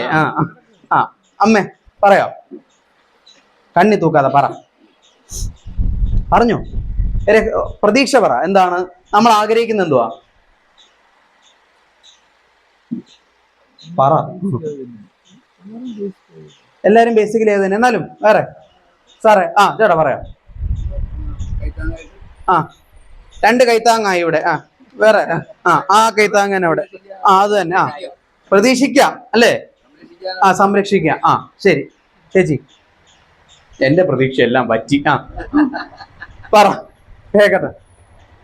എന്ത് ചെയ്യുക മക്കളൊക്കെ? എന്ത് ചെയ്യുക? ചെറിയ പിള്ളേരെ. എന്നാലും ഭാവിയിൽ എന്താണ് അവരെ കൊണ്ട് നമ്മൾ പ്രതീക്ഷിക്കുന്നത്? കൈത്താങ്ങാവണം. അതൊക്കെ ഉള്ളൂ. ഒരു കൈത്താങ് കൊടുത്ത് കണ്ടോ, എല്ലാരും കൈത്താങ്ങി കയറി പിടിച്ചേക്കുവാ. വേറെ അഭിപ്രായമൊന്നുമില്ല. ചേച്ചി പറയാോ, മോളാണോ എടുത്തിരിക്കുന്നത്? ഇതുങ്ങളെ കുറിച്ച് എന്നാ പറയാനുള്ളതെന്നോ? കേട്ടോ? പറ. അങ്ങനെ പറയാം. നല്ല പിള്ളേർ ഇവിടെ വന്നിരിക്കുന്ന കുറച്ച് പിള്ളേർ, രണ്ടുപേര് കണ്ടോ. വരുന്ന പിള്ളേരെ കുറിച്ച് ഇതാ പറയുന്നത്. പിന്നെ എങ്ങനെ പിള്ളേർ വരുന്നത്? പറ. പറയാം. എന്തേ പയ്യൻ പറയുന്നത്? പറയാം, എന്തേലൊക്കെ പറയാം. എന്നെ പറഞ്ഞു കൊടുക്കുന്നു. അമ്മ കോപ്പി അടിച്ചാണേലും പറ. ചിരിക്കണ്ട, പറഞ്ഞില്ലല്ലോ. അമ്മേ പറയോ? ഐ കോണ്ടാക്ട് തരാതിരിക്കോ? പിടിക്കാതിരിക്കാൻ. പറ. പ്രതീക്ഷ പറഞ്ഞാൽ മതി. ഇതേ കൈത്താങ്ങായി, 2 കൈത്താങ്ങായി. ഇതിൻ്റെ അകത്ത് വ്യത്യസ്തമായിട്ടുള്ള ആശയം എന്തെങ്കിലും ഉണ്ടോ? മോളാണോ അപ്പുറത്തിരിക്കുന്നത്? ആണ്. എന്താ എക്സ്പെക്ടേഷൻ എന്താ? നമ്മുടെ അടുത്ത ജനറേഷനെ കൊണ്ട് നമ്മുടെ എക്സ്പെക്ടേഷൻ എന്തായിരിക്കും? മണിക്കൂർ ഞാൻ പറഞ്ഞ ഏകദേശം ഒരു അടുത്തുള്ള ഉത്തരവാണ്. കൈത്താങ്ങൊക്കെ നമ്മൾ ആഗ്രഹിക്കാൻ പറ്റുന്ന കാര്യമാണ് കേട്ടോ, കൈത്താങ്ങാവണം എന്നുള്ളതൊക്കെ. ഓക്കെ, ബേസിക്കലി അതാ. പക്ഷെ മെന്റാലിറ്റി മാറും. പക്ഷെ ഏത് ജനറേഷൻ ആണെങ്കിലും നമ്മൾ ആഗ്രഹിക്കുന്ന ഒരു ബേസിക് കാര്യം എന്നുള്ളത് ഫാമിലിയെ നെക്സ്റ്റ് സ്റ്റെപ്പിലേക്ക് കൊണ്ടുപോകുന്ന ഒരാളായിരിക്കണം നമ്മുടെ അടുത്ത ജനറേഷൻ എന്നുള്ളതാണ്, അല്ലേ? എക്സാമ്പിൾ പറയാം. ഇപ്പൊ മഹാദേവൻ സാറ് കൊച്ചിലെ പട്ടിണി കിടന്നിട്ടുണ്ടോ? കൊച്ചിലെ മഹാദേവൻ സാറിന്റെ അച്ഛൻ ചിലപ്പം കൊച്ചിലെ പട്ടിണി കിടന്നിട്ടുണ്ടാവും. പക്ഷെ മഹാദേവൻ സാറ് പട്ടിണി കിടന്നിട്ടില്ല. അതിന്റെ റീസൺ എന്തുവാ? ആ സാഹചര്യത്തിൽ നിന്ന് അടുത്ത ലെവലിലേക്ക് മഹാദേവൻ സാറിന്റെ അച്ഛൻ അധ്വാനിച്ച് കുടുംബത്തെ ആക്കിയിട്ടുണ്ട്. അതിന്റെ അടുത്ത ലെവലിലേക്ക് ആരാക്കിയിട്ടുണ്ട്? മഹാദേവൻ സാർ ആക്കിയിട്ടുണ്ട്. അപ്പൊ മഹാദേവൻ സാറിന്റെ മകൻ എന്ത് ചെയ്യണം? ഇതിന്റെ അടുത്ത ലെവലിലേക്ക് നമ്മുടെ ഫാമിലിയെ കൊണ്ട് എല്ലാ ജനറേഷനും വരുമ്പോഴും ബേസിക്കലി അതാണ് മണിക്കൂർ സാറ് പറഞ്ഞത്.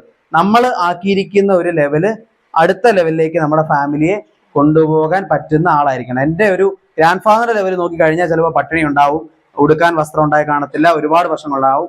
എൻ്റെ ഫാദറിന്റെ ചെറുപ്പകാലം വന്നപ്പോഴേക്കും കഴിക്കാൻ ഭക്ഷണം ഉണ്ടായി, കാര്യങ്ങളുണ്ടായി, വീടുണ്ടായി, അങ്ങനെ വന്നു. അടുത്ത സ്റ്റെപ്പ് വന്നപ്പോൾ അങ്ങനെ വന്നു. എൻ്റെ സ്റ്റെപ്പ് വന്നപ്പോഴത്തേനും അത് വന്നു. ചില ജനറേഷൻ ഇതുപോലെ നമ്മുടെ ഫാമിലിയെ ഉയർത്തിക്കൊണ്ട് ഓരോ ജനറേഷൻ കഴിയുമ്പോഴും ഉയർന്നു പോകും.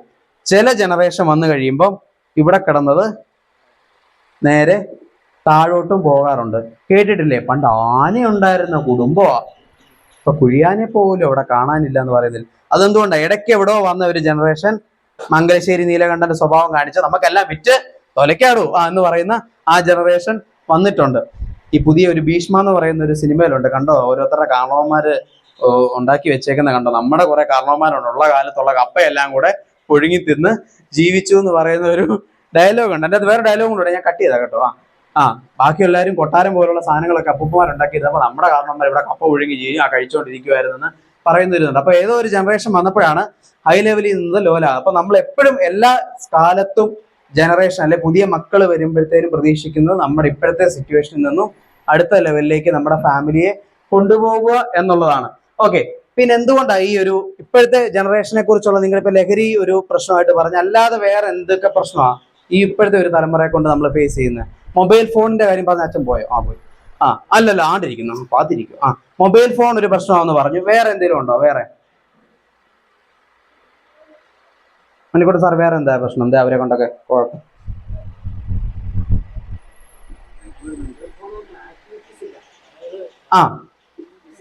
ഫിസിക്കലി ഇല്ല, ഇതിന്റെ അകത്താണ് എല്ലാ പരിപാടി നടക്കുന്നത്. ഓക്കെ, ലഹരി ഒരു പ്രശ്നം. നിങ്ങളുടെ കാലത്തൊന്നും ഇതില്ലായിരുന്നോ? ഇത്ര ഇല്ലായിരുന്നോ? അതൊരു നല്ല ഇന്ത്യയിലാ ജീവിക്കുന്നെങ്കിൽ അമേരിക്കൻ ക്ലോക്ക് വെച്ചാ ജീവിക്കുന്നത്. അതെ. ഹെൽത്ത് കോൺഷ്യസ് അല്ല. ശരിയാ. ഓക്കെ, നല്ല നല്ല ആശയങ്ങൾ. വേറെ സാറേ പറയോ? വെള്ള ഷർട്ട് പേരറിയത്തോണ്ട് കേട്ടോ, പറഞ്ഞു. ആശംസ പറഞ്ഞായിരുന്നോ? എന്താ ഇപ്പോഴത്തെ നിലവിലത്തെ പ്രശ്നം? പിള്ളേരുടെ fast food. Okay, fast food കഴിക്കുന്നു. ശരി. കുഴിമന്തി കഴിക്കും, നല്ല ടേസ്റ്റ് അല്ലേ? കഴിച്ചു പോകത്തില്ലേ? വേറെ ചേട്ടാ പുറകിരിക്കുന്ന പച്ച ഷർട്ട് പറ. മൊബൈലാ? നെഞ്ചിലിരിക്കുന്നുണ്ടോ? ടിവിയുടെ വലിപ്പമുള്ള സാധനമാ, എന്നിട്ട് അതിന്റെ മുന്നിൽ ഇരുന്ന് പറയാം മൊബൈലാ പ്രശ്നം. ഓക്കെ, വേറെ മക്കളെ നിങ്ങളുടെ പ്രശ്നം എന്താ? നിങ്ങൾ കണ്ട നിങ്ങളെ കുറ്റം പറയുന്നുണ്ട്. എന്തുവാ? ആ വ്യത്യസ്ത ഔട്ട് സ്പോക്കൺ വന്നു ഇടയ്ക്കൂന്ന്. അത് നല്ല ആശയം കേട്ടോ. പേരൻസ് കുട്ടികളുടെ അത്ര അപ്ഡേറ്റഡ് ആവാത്തതല്ലേ പ്രശ്നമെന്ന്. അതൊരു നല്ല ആശയമാണ്. ഞാൻ അതുമായിട്ട് ബന്ധപ്പെട്ട് തന്നെയാണ് ഒരു കാര്യം ഇവിടെ പറയാൻ ആഗ്രഹിക്കുന്നത്. നമ്മൾ ആദ്യം യൂസ് ചെയ്ത ഫോൺ ഏതായിരുന്നു? നമ്മൾ ആദ്യം യൂസ് ചെയ്ത ഫോൺ ഏതാ? ലാപ്ടോപ്പ് കാണാവോ? അതെ അതെ അതെ അല്ലേ, കാണാവോ? കാണാവോ? ഇതിന്റെ പ്രത്യേകത എന്താ? ഇതിന്റെ അകത്തൊരു ഗെയിം ഉണ്ടോ, ഓർക്കുന്നുണ്ടോ? പാമ്പ് ആപ്പിള് തിന്നുന്നൊരു ഗെയിം ഉണ്ട് അല്ലേ? മറ്റേ ഇങ്ങനെ നീളം കൂടിക്കൂടി വരും, ആപ്പിള് തിന്നുന്നോറും നീളം കൂടിക്കൂടി വരും. സ്വന്തം വാലിൽ കടിച്ചാൽ അന്തരിച്ചു പോകുന്ന ആദ്യത്തെ ലോകത്തിലെ പാമ്പും അതായിരുന്നു. നീളം കൂടും, പക്ഷെ കറങ്ങി വന്ന് കടിച്ചു കഴിഞ്ഞാൽ അവിടെ കൊണ്ട് പരിപാടി തീരുമായിരുന്നു. നല്ല ബാറ്ററി ബാക്കപ്പ് ഉള്ള, സ്വിച്ച് ഓഫ് ആയി പോയാലും രാവിലെ 6 മണിക്ക് അലാറം അടിക്കുമായിരുന്നു. പട്ടി എറിഞ്ഞാൽ പോലും ഒരു കുഴപ്പവും പറ്റാത്ത ടൈപ്പ് നല്ല കട്ടിയുള്ള ഫോണായിരുന്നു. ഇൻഡിക്കേറ്റർ ലുക്ക് ഒക്കെ ഉണ്ട്. നോക്കിയയുടെ എന്റെ ഒരു മോഡൽ നമ്പർ ഉണ്ടല്ലോ സാറേ, 11 അങ്ങനെ ഒരു മോഡൽ നമ്പരും ഉണ്ട്. അതായിരുന്നു നമ്മുടെ എല്ലാ ഫാമിലിയിലും. എന്റെ അച്ഛനുണ്ടായിരുന്നു ഇതുപോലെ ഫോൺ. നമ്മുടെ എല്ലാ ഫാമിലിയിലും ആദ്യത്തെ മൊബൈൽ ഫോൺ ഏതായിരുന്നു? ഈ ഒരു ഫോണായിരുന്നു. നമ്മളെല്ലാം ആ ഒരു ജനറേഷനിൽ വന്നതാ. ഇപ്പം നമ്മുടെ കയ്യിൽ ഇരിക്കുന്ന ഫോൺ ഏതാ? ദീപ ചേട്ടന്റെ ഇതാണ്ട ചേട്ടൻ സംസാരിക്കുന്ന മുമ്പേ പോക്കറ്റിൽ ഇരുന്ന എന്ത് ഫോണെന്നാ അതിന്റെ പേരെന്തുവാ? ഉറക്കെ സ്മാർട്ട് ഫോൺ എന്നാണ് എന്റെ പേര്. ഐഫോൺ ഉള്ളവരുണ്ടോ? ആരാ കൈവക്ക്? കാശേരി. വേറെ വേറെ ഏതൊക്കെ ഫോണാ കയ്യിരിക്കുന്നേ? ഏത് ഫോണാ ഏട്ടാ കയ്യിരിക്കുന്നത്? ഇല്ല, റെഡ്മി. റെഡ്മി. വേറെ റിയൽമി ഉണ്ട്, റെഡ്മി ഉണ്ട്. ചേച്ചിയുടെ കയ്യിൽ ഏത് ഫോണാ? സാംസങ് ഉണ്ട്. അമ്മയുടെ കയ്യിലുണ്ടോ? റെഡ്മി. റെഡ്മി. ഇവിടെ മൊത്തം ചൈനക്കാരാ. അമ്മയുടെ കയ്യിൽ ഏത് ഫോണാ? ഐ കോണ്ടാക്ട് എന്നാൽ ഞാൻ ഇനിയും പിടിക്കും. ഏത് ഫോണാ? ഫോണില്ലേ? നോക്കിയ. മക്കളെ മൃഗയുടെ കയ്യിൽ ഫോണായിരിക്കുന്നത് കമ്പനി? Realme, Redmi. വിവോ ഉണ്ടോ? സെൽഫി എക്സ്പെർട്ട് ഇല്ല. ചേച്ചിയുടെ കയ്യിലുണ്ടോ? ചേച്ചി ഫിൽറ്ററിന്റെ ആളാണ്. ശരി. അപ്പം അതുപോലുള്ള സ്മാർട്ട് ഫോണുകൾ എന്നാണ് നമ്മൾ വിളിക്കുന്നത്. സ്മാർട്ട് ഫോണാണ് നമ്മുടെ കുട്ടികളുടെ കയ്യിൽ ഇരിക്കുന്നത്, അല്ലെങ്കിൽ നമ്മുടെ കയ്യിൽ നിലവിലിരിക്കുന്നത്. നമ്മുടെ ജനറേഷൻ എന്ന് പറഞ്ഞാൽ ഏതാ? പാമ്പ് ആപ്പിള് തിന്നുന്ന ഫോണാണ് നമ്മുടെ കയ്യിൽ ഇരിക്കുന്നത്, ഇരുന്നിട്ട് ആദ്യം നമ്മൾ കണ്ടിട്ടുള്ളത്. പക്ഷെ ഇപ്പോഴത്തെ ജനറേഷൻ കണ്ടേക്കുന്നത് ഇപ്പോഴത്തെ ഫേസ്ബുക്കും ഇൻസ്റ്റാഗ്രാമും എല്ലാം യൂസ് ചെയ്യാൻ പറ്റുന്ന സ്മാർട്ട് ഫോൺസ് ആണ്. എന്റെ ചോദ്യം ഇതാണ്, സാറ് പറഞ്ഞായിട്ട് ഏകദേശം അടുത്ത് വരും. ഈ ആദ്യം കാണിച്ച ഫോൺ ഉണ്ടല്ലോ, നമ്മുടെ പാമ്പ് ആപ്പിള് തിന്നുന്ന നോക്കിയയുടെ ഫോൺ, അത് കേടായാൽ നന്നാക്കാൻ പറ്റുന്ന സോഫ്റ്റ്വെയറോ മെഷീൻസോ ഉപയോഗിച്ച് ഇപ്പൊ നമ്മുടെ കയ്യിരിക്കുന്ന സ്മാർട്ട് ഫോൺ നന്നാക്കാൻ പറ്റുമോ? നമ്മുടെ കയ്യിൽ ആദ്യം ഉണ്ടായിരുന്ന നോക്കിയയുടെ ഫോണ് കംപ്ലൈന്റ് ആയി കഴിഞ്ഞാൽ നന്നാക്കാൻ പറ്റുന്ന ആ മെഷീൻസോ സോഫ്റ്റ്വെയറോ ഉപയോഗിച്ച് ഇപ്പൊ നമ്മുടെ ഇരിക്കുന്ന സ്മാർട്ട് ഫോൺ, അത് വിവോ ആയാലും ഐഫോൺ ആയാലും ഏതായാലും, അത് നന്നാക്കാൻ പറ്റുമോ? പറ്റത്തില്ല. ഇത് തന്നെയാണ് നിങ്ങൾ മക്കളെ ഉപദേശിക്കുമ്പോഴും സംഭവിക്കുന്നത്. എന്താ? നമ്മൾ ഏതാ ജനറേഷൻ? മറ്റേ പഴയ പാമ്പ് ആപ്പിള് തിന്നുന്ന ജനറേഷനാണ്. അതിൻ്റെ അകത്ത് നെറ്റ് ഉണ്ടോ? ജി ഉണ്ടോ ഏതേലും? ഇപ്പൊ ഏതൊക്കെ ജി ഉണ്ട്? മോദിജി അല്ല, മറ്റേ ഏത് ജി? 5G, 4G, 5G, ഇപ്പൊ 6G. ചില പിള്ളേരൊക്കെ 7Gയിലൊക്കെയാ ജീവിക്കുന്നത്. അതൊന്നും ഇല്ലേ പോലും 5Gയിലാണ് ഇരിക്കുന്നത്. നമ്മൾ ഏത് ജിയാ? 3Gയോ? അത് നമ്മുടെ അവസ്ഥ, നിങ്ങൾ പേരൻസിന്റെ അവസ്ഥ. അതല്ല, നമ്മൾ ആ ഫോൺ ഏത് ചെയ്യായിരുന്നു? നെറ്റ് പോലും ഡേറ്റ പോലും ഇല്ലാത്ത ടൈപ്പ് കാലത്താണ് നമ്മൾ ജീവിച്ചിരുന്നത്. അതായിരുന്നു നമ്മുടെ ഏറ്റവും വലിയ അപ്ഡേഷൻ എന്ന് പറയുന്നത്. അപ്പം നമ്മൾ ഇപ്പോഴത്തെ കുട്ടികളെ ഓപ്പറേറ്റ് ചെയ്യണമെങ്കിൽ, അല്ലെ അവരെ നന്നാക്കി എടുക്കണമെങ്കിൽ ഏത് ജനറേഷനിലോട്ട് വരണം? നമ്മളും ഈ 5G യുഗത്തിലോട്ട് നമ്മളും എത്തണം. അതാണ് സാറ് പറഞ്ഞത്, പേരൻസ് കൂടെ അപ്ഡേറ്റഡ് ആവണം. ഇൻസ്റ്റാഗ്രാം അക്കൗണ്ട് ഉണ്ടോ പേരൻസിന്? ഉണ്ട്. ചേച്ചിക്കുണ്ട്. പിള്ളേരുണ്ടോ? യൂസ് ചെയ്ത് നോക്കണം. ഇൻസ്റ്റാഗ്രാം എന്ന് വെച്ചാൽ അക്കൗണ്ട് എടുത്ത് അതിനകത്ത് എപ്പോഴും റീൽ ഇടണമെന്നല്ല ഞാൻ പറഞ്ഞത്. പക്ഷെ മക്കൾ ചെയ്യുന്ന ഇതുപോലുള്ള ആപ്പുകൾ എന്തൊക്കെയാണ് അതിൻ്റെ അകത്തൂടെ ചെയ്യാൻ പറ്റുന്നത് എന്നുള്ള കാര്യം ആർക്കൂടെ അറിയണം.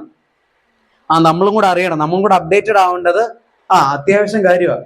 അതുപോലെ തന്നെ 7Gയിലൊക്കെ നിൽക്കുന്ന മക്കളെ വിളിച്ചൊന്ന് 5Gയിലോട്ട് കൂടെ, ഇപ്പൊ 5G നിലവിലായിട്ടുള്ളല്ലേ, 6G വരാൻ പോകുന്നേ ഉള്ളൂ. കുറച്ച് പുറകോട്ട് അവരെ എന്ത് ചെയ്യണം, മക്കളും കൂടെ എന്ത് ചെയ്യണം, കുറച്ചുകൂടെ പുറകോട്ട് വന്ന് അച്ഛനെ അമ്മയും മനസ്സിലാക്കാൻ കൂടെ ശ്രമിക്കണം. അവരൊരുപാട് മുന്നോട്ട്, അവരൊക്കെ പലരും കൊറിയയിലൊക്കെയാ പോയി നിൽക്കുന്നത്. അവര് കാണുന്ന സീരീസ് ഒന്നും കരിക്കോ അല്ലെങ്കിൽ ഇപ്പോഴത്തെ മലയാളത്തിലുള്ള സാധനമൊന്നും അല്ല. അവര് കാണുന്നത് മൊത്തം BTS എന്ന് കേട്ടിട്ടുണ്ടോ? അതുപോലുള്ള കൊറിയനിലായിട്ടുള്ള വിദേശികളായിട്ടുള്ള കാര്യങ്ങളൊക്കെയാണ് അവർ കാണുന്നത്. അവരവിടുത്തെ കാര്യം, അവിടെ മതമില്ല രാഷ്ട്രീയമില്ല എന്നൊക്കെ പറഞ്ഞ് അവിടുത്തെ ആൾക്കാർ ഇന്ത്യ ജീവിക്കുന്നതേ ഉള്ളൂ. അവരുടെ മനസ്സ് മൊത്തം കൊറിയനും കാര്യങ്ങളൊക്കെ. പണ്ട് രാഹുൽ ഗാന്ധി വന്നപ്പോഴേക്കും കുട്ടികളോട് ചോദിച്ചു എന്താവാൻ ആഗ്രഹം, എവിടെ പോകാൻ, എന്ത് ചെയ്യാൻ ആഗ്രഹം, ഞങ്ങൾക്ക് കൊറിയയിൽ പോകണമെന്ന് പറഞ്ഞു. അപ്പോൾ രാഹുൽ ഗാന്ധി വളരെ പ്രതീക്ഷയോട് ചോദിച്ചു, കൊറിയ എന്തുകൊണ്ട് കൊറിയ?